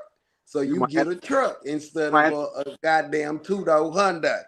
You might have to get the El Camino. You might have to get El Camino. It's like a car truck. I get it. But my whole point I said from the get-go, she's entitled to her preference or whatever, but she better be entitled to the consequences. Because you got to remember, words mean everything. Y'all didn't hear what she said. She said he got to be 6 feet or better. Got to make 6 feet. I got She you. ain't say he got to make 6 figures. He said, yes, he did say that. She Yeah, said yeah, that. Yeah, the interview longer than that. I wasn't finna play the whole interview. I did the Okay. Instagram clip. Okay. Yeah, see, they kind of chopped it up. She said he gotta be 6 feet at least. He gotta get 6 figures, bro. But she said, don't. She said, if you're a bum ass nigga, said she he said, if gotta you're a be bum ass nigga, don't fuck with her. She said, if you're a bum ass nigga, don't fuck with her. That's what she said. But the way she said it, it sounds like she done fuck with some bum ass niggas. Of course she did. So that means she didn't drive the Phantom. She drove a couple of Hondas, and she don't like the Hondas. She said, "Don't fuck with me." No. What that means is that she was a bum ass bitch who attracted a bum ass nigga, and now she wants something other than a bum ass nigga, but she's still a bum ass bitch. And what is she? She's one of these influencers. Yeah. What? Give us more context. Yeah. What does she do? She's an Instagram hopeful. Yeah. Because what if her daddy's 6 foot? Because females should be dating just because somebody a nigga who looks mama like had a big ass don't mean he's supposed to only date bitches with a big ass. Huh? That don't make no sense. No, I'm just saying biology. Most males are attracted to. My daddy probably won in her life anyway. Damn. She ain't shit. I'm with you, Rock. She ain't shit. Fuck it, man. Okay, so let me Rock give on her you an ass, example, right? Okay, why is it that most men, whether they verbalize it or not, what we choose and how we move will tell people we know our number. We know it. Yeah, I think men are more liberal. I think men are more liberal with what I'm not Will Smith, bro. I know this, and I'm okay with that. But I do. It doesn't make me have low self-esteem because I'm not Will Smith, but I'm realistic enough to know that I'm not Will Smith, I'm not Idris Elba, I'm not Denzel Washington, I'm not Michael B. Jordan. What the fuck? I'm not. I don't give a fuck. I'm handsome. I'm handsome to somebody, I'm ugly to somebody. But based on the scale that society has framed and said, this is the gauge. If you incorporate everything from popularity, wealth, accomplishments, achievements, shape, size, shade, color, I ain't Michael B. Jordan, bro. And I'm fine with that, dog. I'm okay with that. Yeah, that's right? Okay. It's okay. You could be that. You could be that. That's okay. It's okay. But why is it that so many black women refuse to accept that reality? It was a show where the dude asked all of them on a scale of 1 to 10 what they is. Do you know all them bitches except one said they're 10? And none of them said they were lower than an 8. That's why we love watching Kevin Samuels. And you should have seen the woman. That's the best part. One of the problems with black women is that one of the problem is that they shit on regular men. They don't value regular men no more, bro. Meanwhile, that's a problem. Thank you. Meanwhile, most men, most of us, we okay with a regular woman. Yeah. Majority of the wealthy men in America have a regular wife. Mm-hmm. Every wealthy man ain't got a Rihanna or a Beyonce. That's a few. The average, majority of the wealthy men in America have a regular wife. Most of us know them and don't even know their wife. What that nigga, who he married to? I don't know. I ain't never seen his wife. Yeah. Because they got regular wives.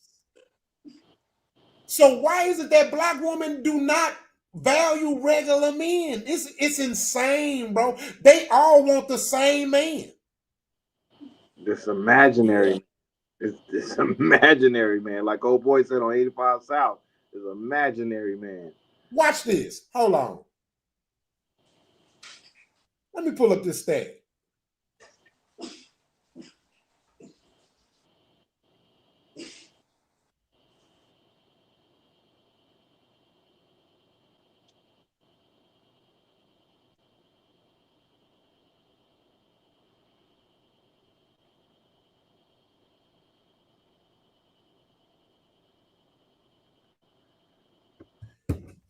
It says that in America,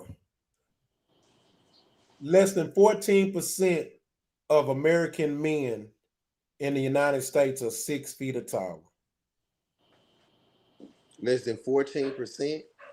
That's all men. So think about how, so if we only 13% of the population, so if you take the 14.5% and knock us, that means we're only 13% of 14.5%.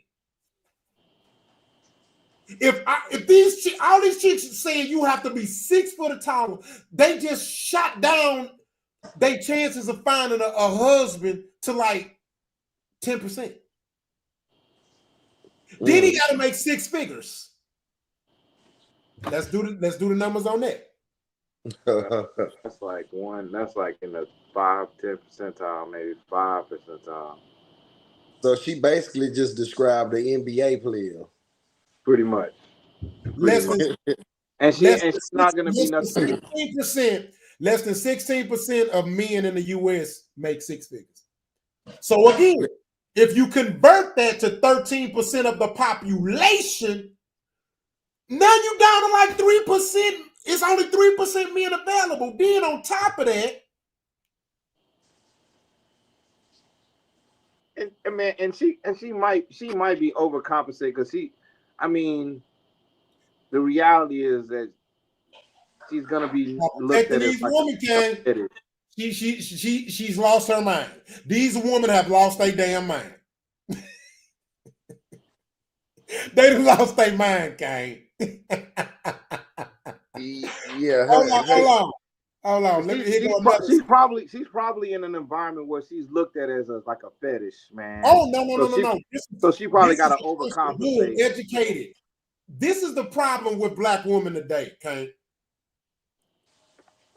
Whether they from the hood, at the bottom of the bottom, or whether they educated and at the top of the top, they all act the same, so we don't know the difference. We can't tell who is who. You got to remember that congresswoman who was on, she remember a couple of years ago, she was twerking on Instagram. Oh, yeah. In a two-piece. I forgot her name, yes. This was a congresswoman. That was wild. That was wild. Then you don't forget Fannie in Atlanta. Oh, yeah. He was sleeping with a married man. And paying and using the Georgia taxpayers' dollars to fund them luxurious trips. Don't forget the what's that? It's a city where that black woman was the mayor. The city that went to hell. And her boyfriend just got on the fight. Talking about Tiffany Henyard. Tiffany Henyard. Her boyfriend jumped on one of the dudes at the town hall meetings. Yeah. Because he was calling out and saying, yeah, you slept to get where you at. You ain't did nothing for the town. All you did was suck out our money. He was jumped on. Yeah. He knew it was coming. He batting for the other team anyway, so he thought he could talk like a female because he think, he in that realm. He in that rainbow. For every 100 black women, it's only 88 black men, and that's before you subtract the gay ones. Now, hold on. And that's before you subtract the married ones. And hold on. That's before you subtract the men in the upper percentage, because guess what? Most of these women don't have access to them dudes. No. You gotta be able to get to them, trust. Yeah. You ain't never even gonna be where he at.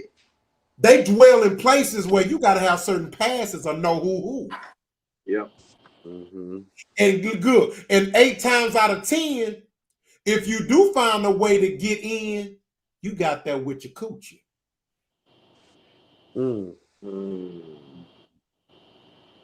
So they already know what they dealing with when they see you there. Oh, who you with? You married? One of these your husband? How you get in here? How you get in here? How you get in there? How you get in this suite? That's cool. How you got on this yacht?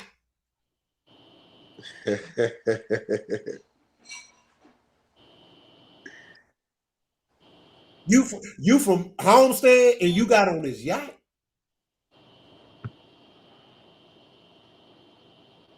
I mean, I'm just saying, like, you know how to handle it. Come on. So they come in trying to fool them sometimes, and they not knowing that they already up on game. They was prepared for this. They already ran through your kind. Only the lame one gonna wife. I don't know, man. That's crazy. That just blew my mind, man. This girl is a little people, and she said he got to be 6'7" foot. I mean, 6 figures. This my thing. A lot of times people in a lot of times people intertwine the two. I separate the two. There's a difference between standards and preferences. Like, for example, if there's, let's say it's 2 twins and it's a light-skinned twin and a dark-skinned twin. I'm gonna choose the dark-skinned twin because my preference is dark-skinned girl. But I'm still attracted to light-skinned girls. I've been in a relationship with light-skinned girls, right? You know what I'm saying? And one of the problems that people have is they gotta stop letting these little nuances and these weaknesses affect a decision making, because when you do that, again, this is coming from single parent home, being raised around too much estrogen, bro, and feminine energy. When people get to making emotional decisions, man, they make bad decisions because men do it too. To me, something is wrong with a man if he say, I refuse to be with a chick or date a chick or be in a relationship that got a fat ass. What? You mean to tell me the only way you're going to be with a relationship with a chick is if she got ass fighting to jump out her pants, bro? To me, something's wrong. That is weird to me. Yeah, nah. You get what I'm saying? Like, what? It's man. One thing that I've learned over time, a wife is a business decision. And if men are choosing their wives other than from a business decision perspective, then that's a reflection of who they are and where they'll be in life. You see what I'm saying? Because here's my thing, right? And I'm not condoning this, but learn to separate the difference between what you're willing to love and what pleasures you. What's your pleasure?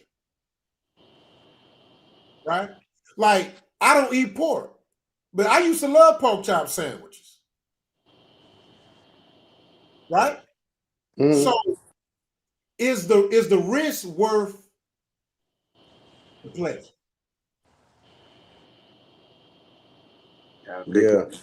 Gotta pick. Is having a bad bitch worth the risk that she might fuck your whole life out of? Is it worth it? Yeah, nah, I don't care how fine she is. She ain't worth fucking my life up. Gotta think about it. It's a business decision. You definitely want to be attracted to the person. You definitely want to have those things. You want to be attracted to it. It's a business, but not at the expense of them damaging you. Sometimes you get lucky, and you get lucky to be with a business-minded person that can be congruent with you, and it's somewhat in your mind or your fantasy mind that she could be your dream girl or whatever that may be in that sense of the word, but that's very, very rare that happens. That's very rare. But when I say a business decision, I mean as far as what can she do, what does she bring in your life that will benefit you to where you can maximize your potential? Because I don't give a damn if she a lawyer, if she a housewife. No. It's got to be it's definitely a business decision. Even without that part of it, it's a business. Yeah, decision. exactly. Like, can I trust you, loyalty? Family business? Can I do family business with this person? Not necessarily open a family business, but like family business with this person. Is this person that type of time, or is this just a lustful thing? And I want to make sure I got a trophy on my arm. You know what I'm saying? It's got to be one of those decisions. Now, all I was saying is that you are lucky in a rare, small percentage if you get both. If you find both as a man, period. And even as a woman, I guess you find both. But really, it's definitely marriage is a business situation. Marriage is not about fucking love. It's about a business situation. And I'm talking from experience right now. Yeah, exactly. And so it's a business situation, and then you happen to like be attracted to the person. Okay, cool. They caught your eye. You get a conversation, and that person happens to be in the conversation where the business part's right. Like, oh, okay, I could see myself, negotiating things with this person. I could see myself bouncing off ideas with this person, and it's not putting me out. And then you live with the person, you be with them for a little while, and you're like, okay, they ain't trying to dig in my pockets. They trying to up me. They trying to up level me from what I was. Yeah. And that's what you're saying. That further proves my point, right? Like when people like her have that mindset, then it never they prevent a relationship or some type of bond from even getting to the point that you're talking about. Because she gonna, first of all, as short as she is, how the fuck can she just look at somebody and say, he looks a little 5'11", 5'10", I'm gonna pay it. Like, how the fuck you know? Do you keep a ruler with you, bitch? Right. He's gonna hold it. He's gonna hold it to that 6 foot. That is, bro. Yeah. Like, how can you just stand and say, he's close to 6 foot, but he's not quite. So no, you're gonna pass. You're 5'9". I'm sorry. See, this shit is stupid. That's just stupid, bro. Let me give you an example, right? So I had met this chick, right, and I was talking to her. And we got to talking, right? And she asked me how many, did I have like tats? And she was like, do you have she said, you got any tattoos? Oh yeah, I got multiple tattoos. So she was like, oh, okay, where is it at? So I told her, boom, boom, boom. And then I'll say, why was up? She said, oh, because I just love tattoos or whatever. She said, I can't even talk to a dude that ain't got tattoos. Nigga, do you know a red flag went around in my head, in my brain, like, oh, whoop, that's the son of the police. Yeah. Now, let me tell you the difference between somebody like me who value myself, right? See, some other dudes would have let that fly because they got tattoos. They got the pass. Them suckers. They would be like, oh, yeah, I got the pass. But see, I ain't no sucker, right? I never called her after that. I was turned off. You want to know why? Them tattoos don't make me, man. For sure. I'm the same me without them. So when I hear people like that, to me, that's the same as that girl saying he got to be 6, 7 foot. It's the same shit to me. Because that don't take away from what that man can bring to the table. That don't take away from if that man gonna be good to you. That don't take away from if that man actually genuinely or attracted to you and want to be with you, because it's 9 times out of 10 a 6'7" for nigga that see you as a fantasy and they just want to knock your boot off and say, nigga, I fucked a midget last night, that boy. Little person. Little person, yeah. Little person, my bad. You see what I'm saying? I think that's the intention on her. I think she knows. But she represents a bunch of women, though. Okay, she's one of millions who are all on social media and on sites. I mean, they even got this in their bios on dating apps. Good night. Oh yeah, So yeah. I'm not individualizing it just for her. I can tell. Like, it's an epidemic. Everybody want the same dude. They all want the ball players, the rappers, the scammers. 6 foot. Man, that was a lady who even had. We've been going through that. It says high school. Oh, it got worse. The high school girl want the drug dealer. She wants the nigga. I know, but it got worse. Is what I'm saying. Yeah, it got worse. It's definitely savage out there. Like our mamas. I feel bad for you brothers out there. Like our mamas. Ain't no man have to be no 6 foot. Man, we done seen our mamas and stuff. You know what I'm saying? I'm speaking generation. That niggas shorter than them. Or the same height or something. You know what I'm saying? Man, my man, our aunties and stuff, man, you'll see them with a skinny nigga. You'll see them with a swell nigga or a big dude, not too big, whatever the case, man. It wasn't, they care more about what you could do for them and if you treated them right. So do you think this is the reason for so many single women in the world? I know it's the reason. Right now? You know what? Let me switch it. Watch this. Beyonce married Jay-Z. Yes, she did. I rest my case. I'm done talking. Yes, so who is that your girl? That you got it 6 foot. Yeah. Because when Jay-Z was talking first up, when Beyonce's first talking to Jay-Z, he wasn't even in his prime. Nah, he wasn't a billionaire yet. He wasn't even worth 10 mil yet. He wasn't guaranteed to get where he at now. Right. Even Beyonce, who was on top of the world at the time, said this man got potential. She could have got Nelly. She could have got plenty of quote unquote more attractive guys.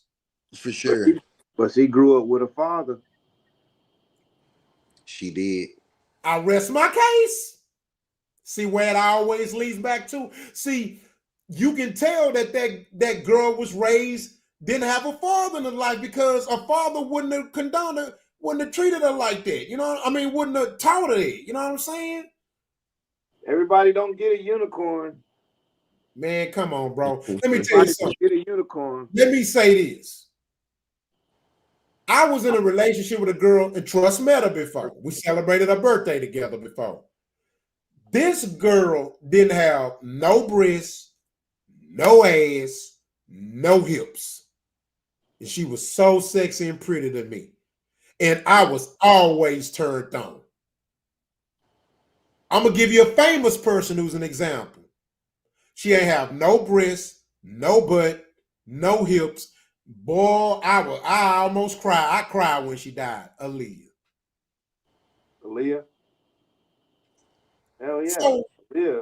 I just find it crazy that even men's standards are nowhere near as high as our sisters now. Their standards have gone out the roof. Again, like I said, most wealthy men or rich men or successful men, they have regular wives, they have regular women. But like you say, it's a business decision for them also. You know, what is this woman contributing to my growth or whatever I got going on, and how can I contribute to her growth? So it don't fit him to go get somebody. Exactly. you know, who locked in on her career or whatever. He needs something to be more stationary to fit his needs. You get what I'm saying? Exactly. And that's where the black woman is losing her boundaries, because they're the only race of women who have lost that art. It has to be somewhat of a business too. They can't just be going in it from a you gotta look like this and you gotta be this tall standpoint. You know what I'm saying? And if all our women want the same men, then what that does, that creates a generation of hoes and not enough wives. So I heard somebody say the other day, they say all the hoes winning. You know what I'm saying? At least that's the aesthetics. That's the aesthetics, because they really lose it. Because guess what? When they hit that wall, it's ugly quick. It's coming. And what happened? They end up being a single old woman with the big hats in the front of the church. And we gonna be here. We're gonna be here to see it. I'm telling you, we're gonna be here to see these. We already seen it. We already seen it, gang. It started with our aunties, let's be real, and our older cousins. Yeah. Let's be real. You know what I'm saying? Man, all I'm saying is to me, when I saw that video, that really showed you just how much of an epidemic and just how far gone some of our women are, to where somebody 3-4 feet can demand a man be 6 foot, 7 foot, and make 6 figures, and then be comfortable enough to call, say, brokies. And that's another thing that I've been noticing too. A lot of them have gotten so comfortable with just tearing us down. They call us brokies, weird, sassy. It's so easy to just call us these names, but the minute we call them something or call out their issues, we hate women who hurt us. Yeah, a man making 40 to 60,000 a year with no debt, with cars that's working, is a brokey. That's insane. That's crazy to me. That's wild. With a heavy 401k, that's it. With the best insurance, with that's 800 credit score, a good job, comes home on the weekends. It's called a brokey, man. It's called a brokey. Probably, and then on top of that, probably got $4 or $5 grand every weekend just at his disposal to spend if he wanted to. And look, and Kane, and then on top of that, them same guys they call him brokey is on offshore platforms drilling off so they can drive their nice car. Them same men that they call him brokey is coming in the house saving them when their house catch on fire. Them same dudes they call him brokey is coming to their house with their guns pointed, ready to shoot the dude that's beating on your ass. Yeah.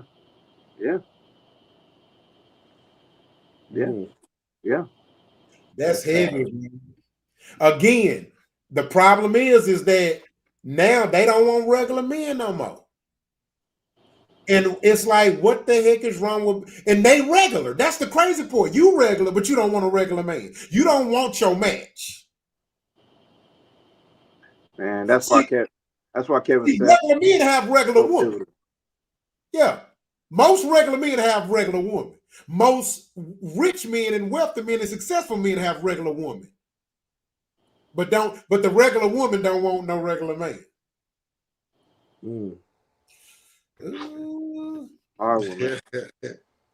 Man, I don't know what to say, bro. Well, Kevin Samuels was so pivotal in this. Man, he came right at the right time. The right time, man. Right at the right time. He was here just a short time. Man, I wish he was still here. Hey, that hurt, boy. That hit me hard, bro. Oh, wow. Yeah, man. I was like, man, he hitting it. Yep. All right, so we're gonna switch it. We're gonna go to sports, all right? Do it. That's the last topic too. Let's see. Let's do it.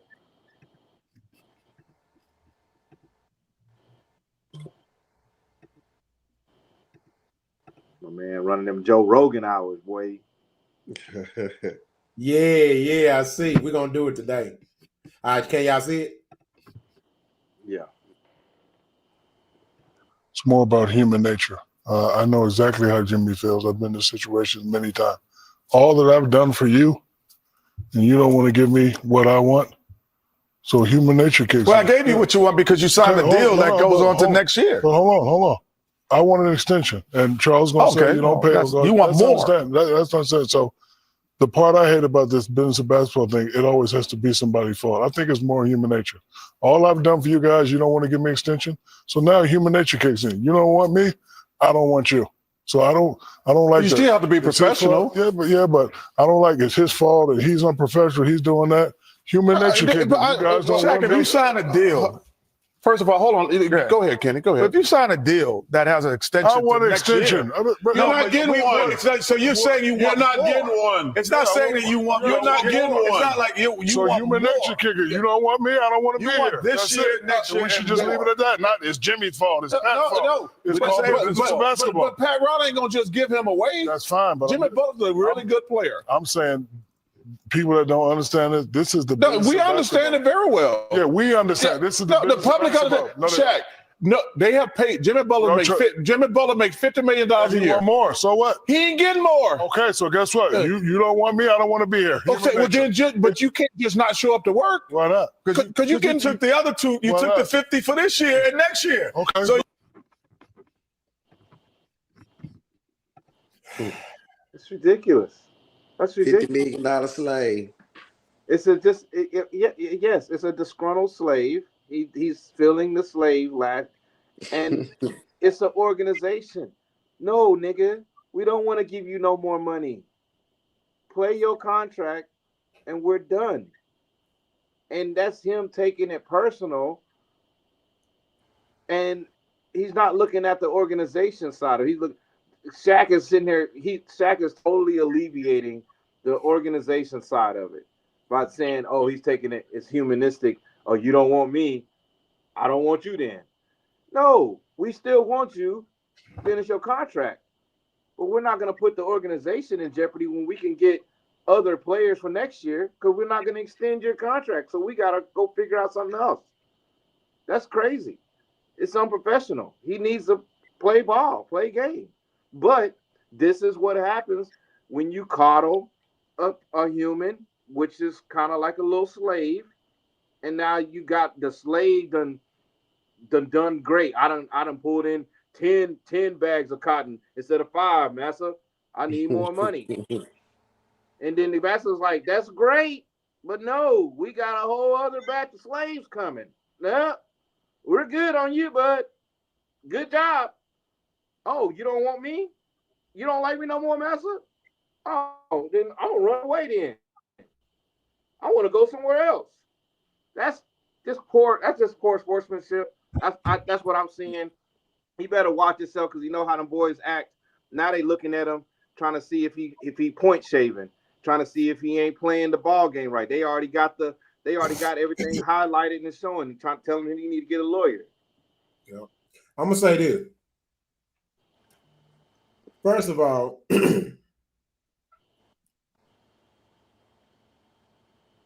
regardless of what the Miami Heat want to do with you or not after your contract is up,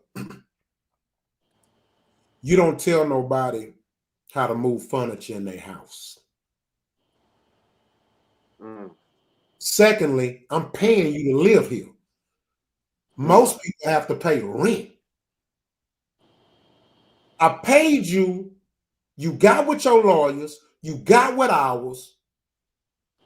We met. We came to an agreement. And you signed to work for us for 2 years. $50 million apiece. We paid you.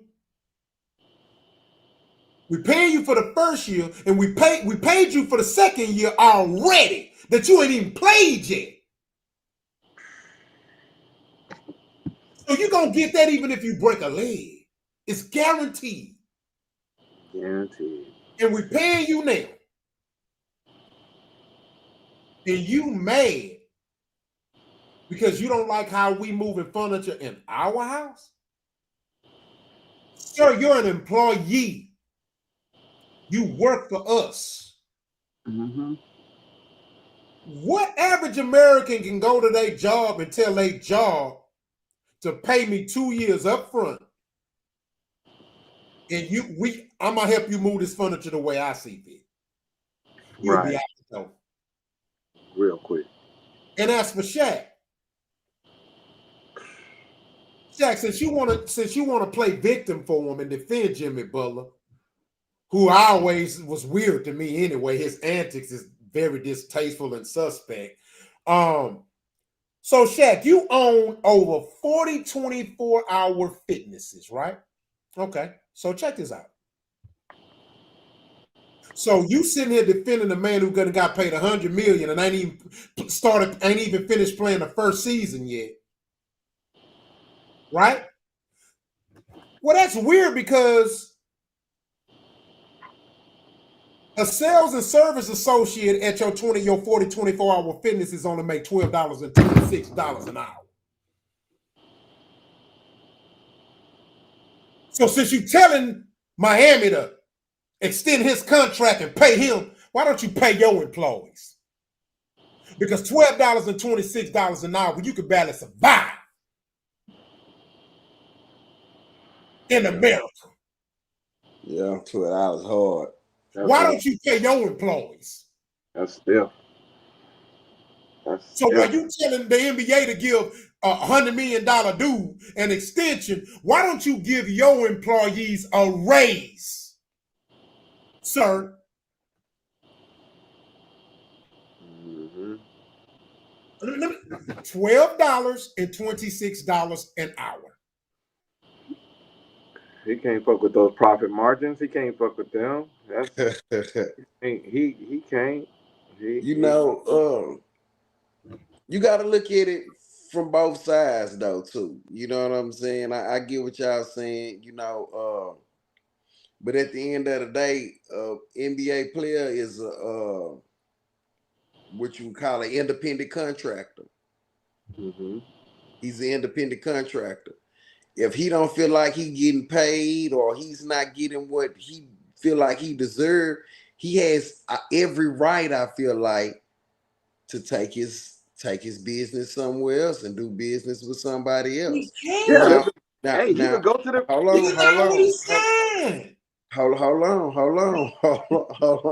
on. He has every right.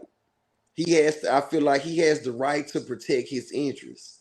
Now, looking on the flip side corner of that, the business, the team itself, they have every right to protect their interests as well. And I think a lot of these brothers go to the NBA, NFL, or whatever have you, and they get caught up in too much being loyal to a team. And when you get into this mindset as being loyal to this one team, you burn yourself out. They work you till your knees give out, and they throw you away anyway. So you might as well do what's best for you and your interests. Get the most up out of them as you can. If you fuck over them, fuck them. That's what he's trying to do. That's what he's trying to do. He think his best interest, which probably is to stay, because the team that he can get traded to is a number 8 seed team, and he's on a number 6 seed team right now. So he's trying to leave to go to an 8 seed because he wants to get out of it, because he feel like he can grandstand and they don't want me. But he's asking for the extension, not because he want more money. That's for the extension because he know that the team he's on is a contending team for the chip. Mm-hmm. That's what he's trying to do. It's like a child throwing a temper tantrum. They want some candy, but they want that candy. And if you can't get you're not gonna give it to them. Oh, you don't like me no more. Oh, I'm gonna go pout. But they still want the candy, and that's the Miami Heat. He still wants to be there and going to get sent over to a 8 seed team, and then the other two teams that want to pay him the money, he don't want to go there. Milwaukee Bucks, he don't want to go there. But when he went, maybe the weather's different up there. I don't know why he don't want to go there, but he don't want to but go. when there. he got to Miami, was Miami contending for a championship when he got there? I don't think they was. No, but they got the program. They got the program that could build that. That's why I'm saying they like the number 6 seed team right now, sit where they sit. And but yeah, no, I get what you're saying. He is an independent contract, and that's the key word, independent. You can go to the big three, go talk to Ice Cube, and go hang out over there if that's what you want to go do. What are we talking about what he can do? He can't do what he want. He signed. We are forgetting this, right? Like we cannot ignore this. This is not. This is different, bro. Like you signed. You agreed. Hold on. $40 million. So you're saying $40 million to the terms and conditions. I'm gonna tell you what I was taught. My grandpa used to say back then they didn't have no cell phones, they didn't have no texts. He say if a man said he was coming to you, all you had back then was your word. And he say, son, always remember this. If you don't have nothing else of value, all you gonna have left is your word. He say, always be a man of your word. Do good business, man. You know what I'm saying? And at the end of the day, if he had a problem with that, then he shouldn't have signed the contract in the first place. He should have never signed it. And I think that's the difference between, I think that's a difference in some men, right? Like for me, even if I come to see that maybe this deal wasn't what I thought it was or what I really wanted, I just find honor in loyalty, man. Like I'm gonna stick with this, right? I'm gonna finish it out. I'm gonna stick it out, man. Like you know what I'm saying? It's every situation you don't have to fight every situation from a war perspective. It don't have to be war. We ain't gotta shoot at each other, right? You know what I'm saying? I can get in a deal with you, and I can find a way if we both, you know. I pride myself on being a mature man if I can. You know what I'm saying? And when I see people like this, it's a problem. And I'm glad that we're talking about this because I just thought of what I wanted to say on this topic. And it's going to be controversial. Right? Why is it that when it comes to these sports contracts, right? Out of all the contract issues, because let's be real, they're always, fuck it, I'm gonna say, because I get tired of trying to sugarcoat. I'm acting like I'm on a kid's channel. Look, let me just say it like this.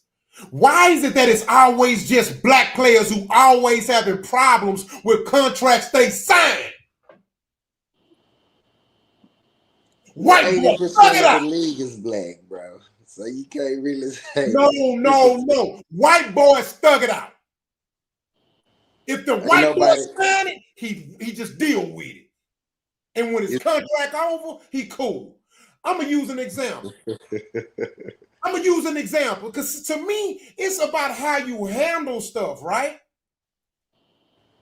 We watched what's arguably the greatest, not only the greatest quarterback, but we watched arguably the greatest player in history negotiate his contracts with so much maturity. We talking about somebody who definitely deserved any number that he asked for. They came at him lowballing him because it's business. But he didn't go, yeah, man, I want to get traded, man. Get me out of this shit, man. F this team and all that. Why we be handling like little children, bro? It is what it is, bro. Why when we have the contract issues, we handle it with so much immaturity? White boy still come to practice. He still come to the game. That's a big envelope to open. I think there might be a little sense of financial literacy that has to go along with that. I think that there's a different Hold on. mentality. I think there's a different mentality when you get to those kind of numbers offered to you, and you can see what kind of player you are and type of thing. Because we could go back to the Michael Jordan days, and he was one of the lowest paid athlete, and he's the He played greatest it of all time. out. He's the greatest of all time. But then you can go to Magic Wait, I'm Johnson. gonna catch y'all. But who we had in this household? A mama and a Daddy, yeah. because guess what? Let's say if my son in the league, right? Of course you're gonna be instrumental in him making sure he signed the right deal, right? Of course you're gonna be influential, right? Yeah. Let my son, let me find out on the news my son ain't going to practice because he don't like his deal. I'm gonna call him, I'm gonna cuss his ass out. Yeah. Like, what's your problem, man? No, you're part of the circle. They won't understand. You say, you're a grown ass man. You supposed to be a man of your word. You want respect, and you need to honor your contract. You take your ass to work. And obviously, Jimmy Butler's circle must be unhealthy. His circle got to be unhealthy for him to have made the decisions he made. Yeah, because he's a weirdo anyway. He don't go dresses to the interviews, wigs, makeup. Definitely is weird. Yeah, so yeah, man, yeah. He definitely don't have no good inner circle around him, kinfolk. Because man, come on, bro. These people gave you $100 million up front, bro, for 2 years, bro. We in a dying economy, bro. Like, how much money you want to dribble a damn ball, bro? You put your price on whatever you do. You put your price on it. Can't nobody tell you, you whatever you think you want. Okay, you're totally right, Trust. He did put his price on it. They said okay, and he signed the deal. They paid him $50 million for 2 seasons. That's my whole point. So now he want to go back and renege on it. But hold on, but check this out though. Watch this. Now, what if they did what he did? Nah, we ain't gonna pay you. See what I mean? It'd have been a problem. It'd been a huge problem. Yeah. The whole nigga coalition would have came out. Oh yeah, Al Sharpton would have Al Sharpton and everything. This is racism. Dribble for justice. Fine. Dribble for justice. Dribbling for justice, baby. Dribbling for justice. We ain't going to a Miami Heat game. We're going to go to a Houston Rocket game instead. We marching from Miami to Houston. We're going to see, man, bro. Man, say you gotta. It ain't no honor, bro. And I get it. Yes, it's true. The NBA, it's a business. But my whole thing is, I'm gonna tell you what. Go watch the interview with what's his name who played for the Timberwolves? Kevin Garnett. Kevin Garnett tore his ass up on that interview. He said, I have no respect for Jimmy Butler. Guess why? He said, you know how hard the players that came before him worked for you to be able to get them type of deals. He said, you get guaranteed money now. He's saying now you're gonna put all the future NBA players at risk of not being able to get there because of what you doing. Because guess what? They can take that guaranteed money off the table, homeboy, because ain't nobody gotta pay you for work that you ain't did yet. For sure. I agree. Kevin Garnett went ham on that boy. Kevin Garnett he turned red and he dark. He said I lost all respect for him. I was like, dang. Yeah, he said, man, you it. You're making things difficult. You chastising your own players in the middle of a fucking play. You sitting here possible point shaving on the game on the court. You playing different positions that you wasn't hired for. You're not running the lane. You're not crashing the ball. Everything is questionable at this point. Questionable.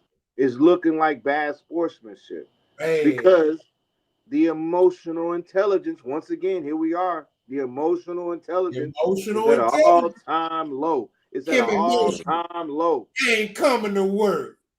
I'm mad. I'm mad. I thought you loved playing basketball. You I done thought you dedicated loved 20% of your life to it. I thought you loved it. You know what I would have did? Let's say I did have an issue. You know what I would have did? I would have came to work. I would have stayed in practice. I would have came to practice an hour early and left an hour late. Hell yeah. And you want to know what I would have did game time? I would have been acting a fool. I would have been trying to score 40 a game. I ought to run it up. I would have ramped it up. I'll make them miss me. I'm gonna make you miss me with my contract over with. I'm gonna make them say shit. We might have to extend this dude shit. And that's what they want. And that's what they want. Because I guarantee you, that's what Pat Riley said. I guarantee you, Pat Riley pulled him to the side and said those things. Yep. This ain't Pat Riley's first rodeo. Ain't his first rodeo. Man, you know how many people he done coached? How many greats he done And coached? guess what? I'm gonna tell you another thing. He looks uncoachable. Think about it. And guess what? If you ain't had a dad in your life, it's kind of hard listening to men. It's kind of hard listening to male authority. Mm-hmm. Mm-hmm. I'm gonna give an example. Who was that played what's his name from the West Coast? He played for several different teams. High flying Dunkel. He recently had played for the Oklahoma, but now he at Phoenix. Oh, Russ. Russ. Westbrook.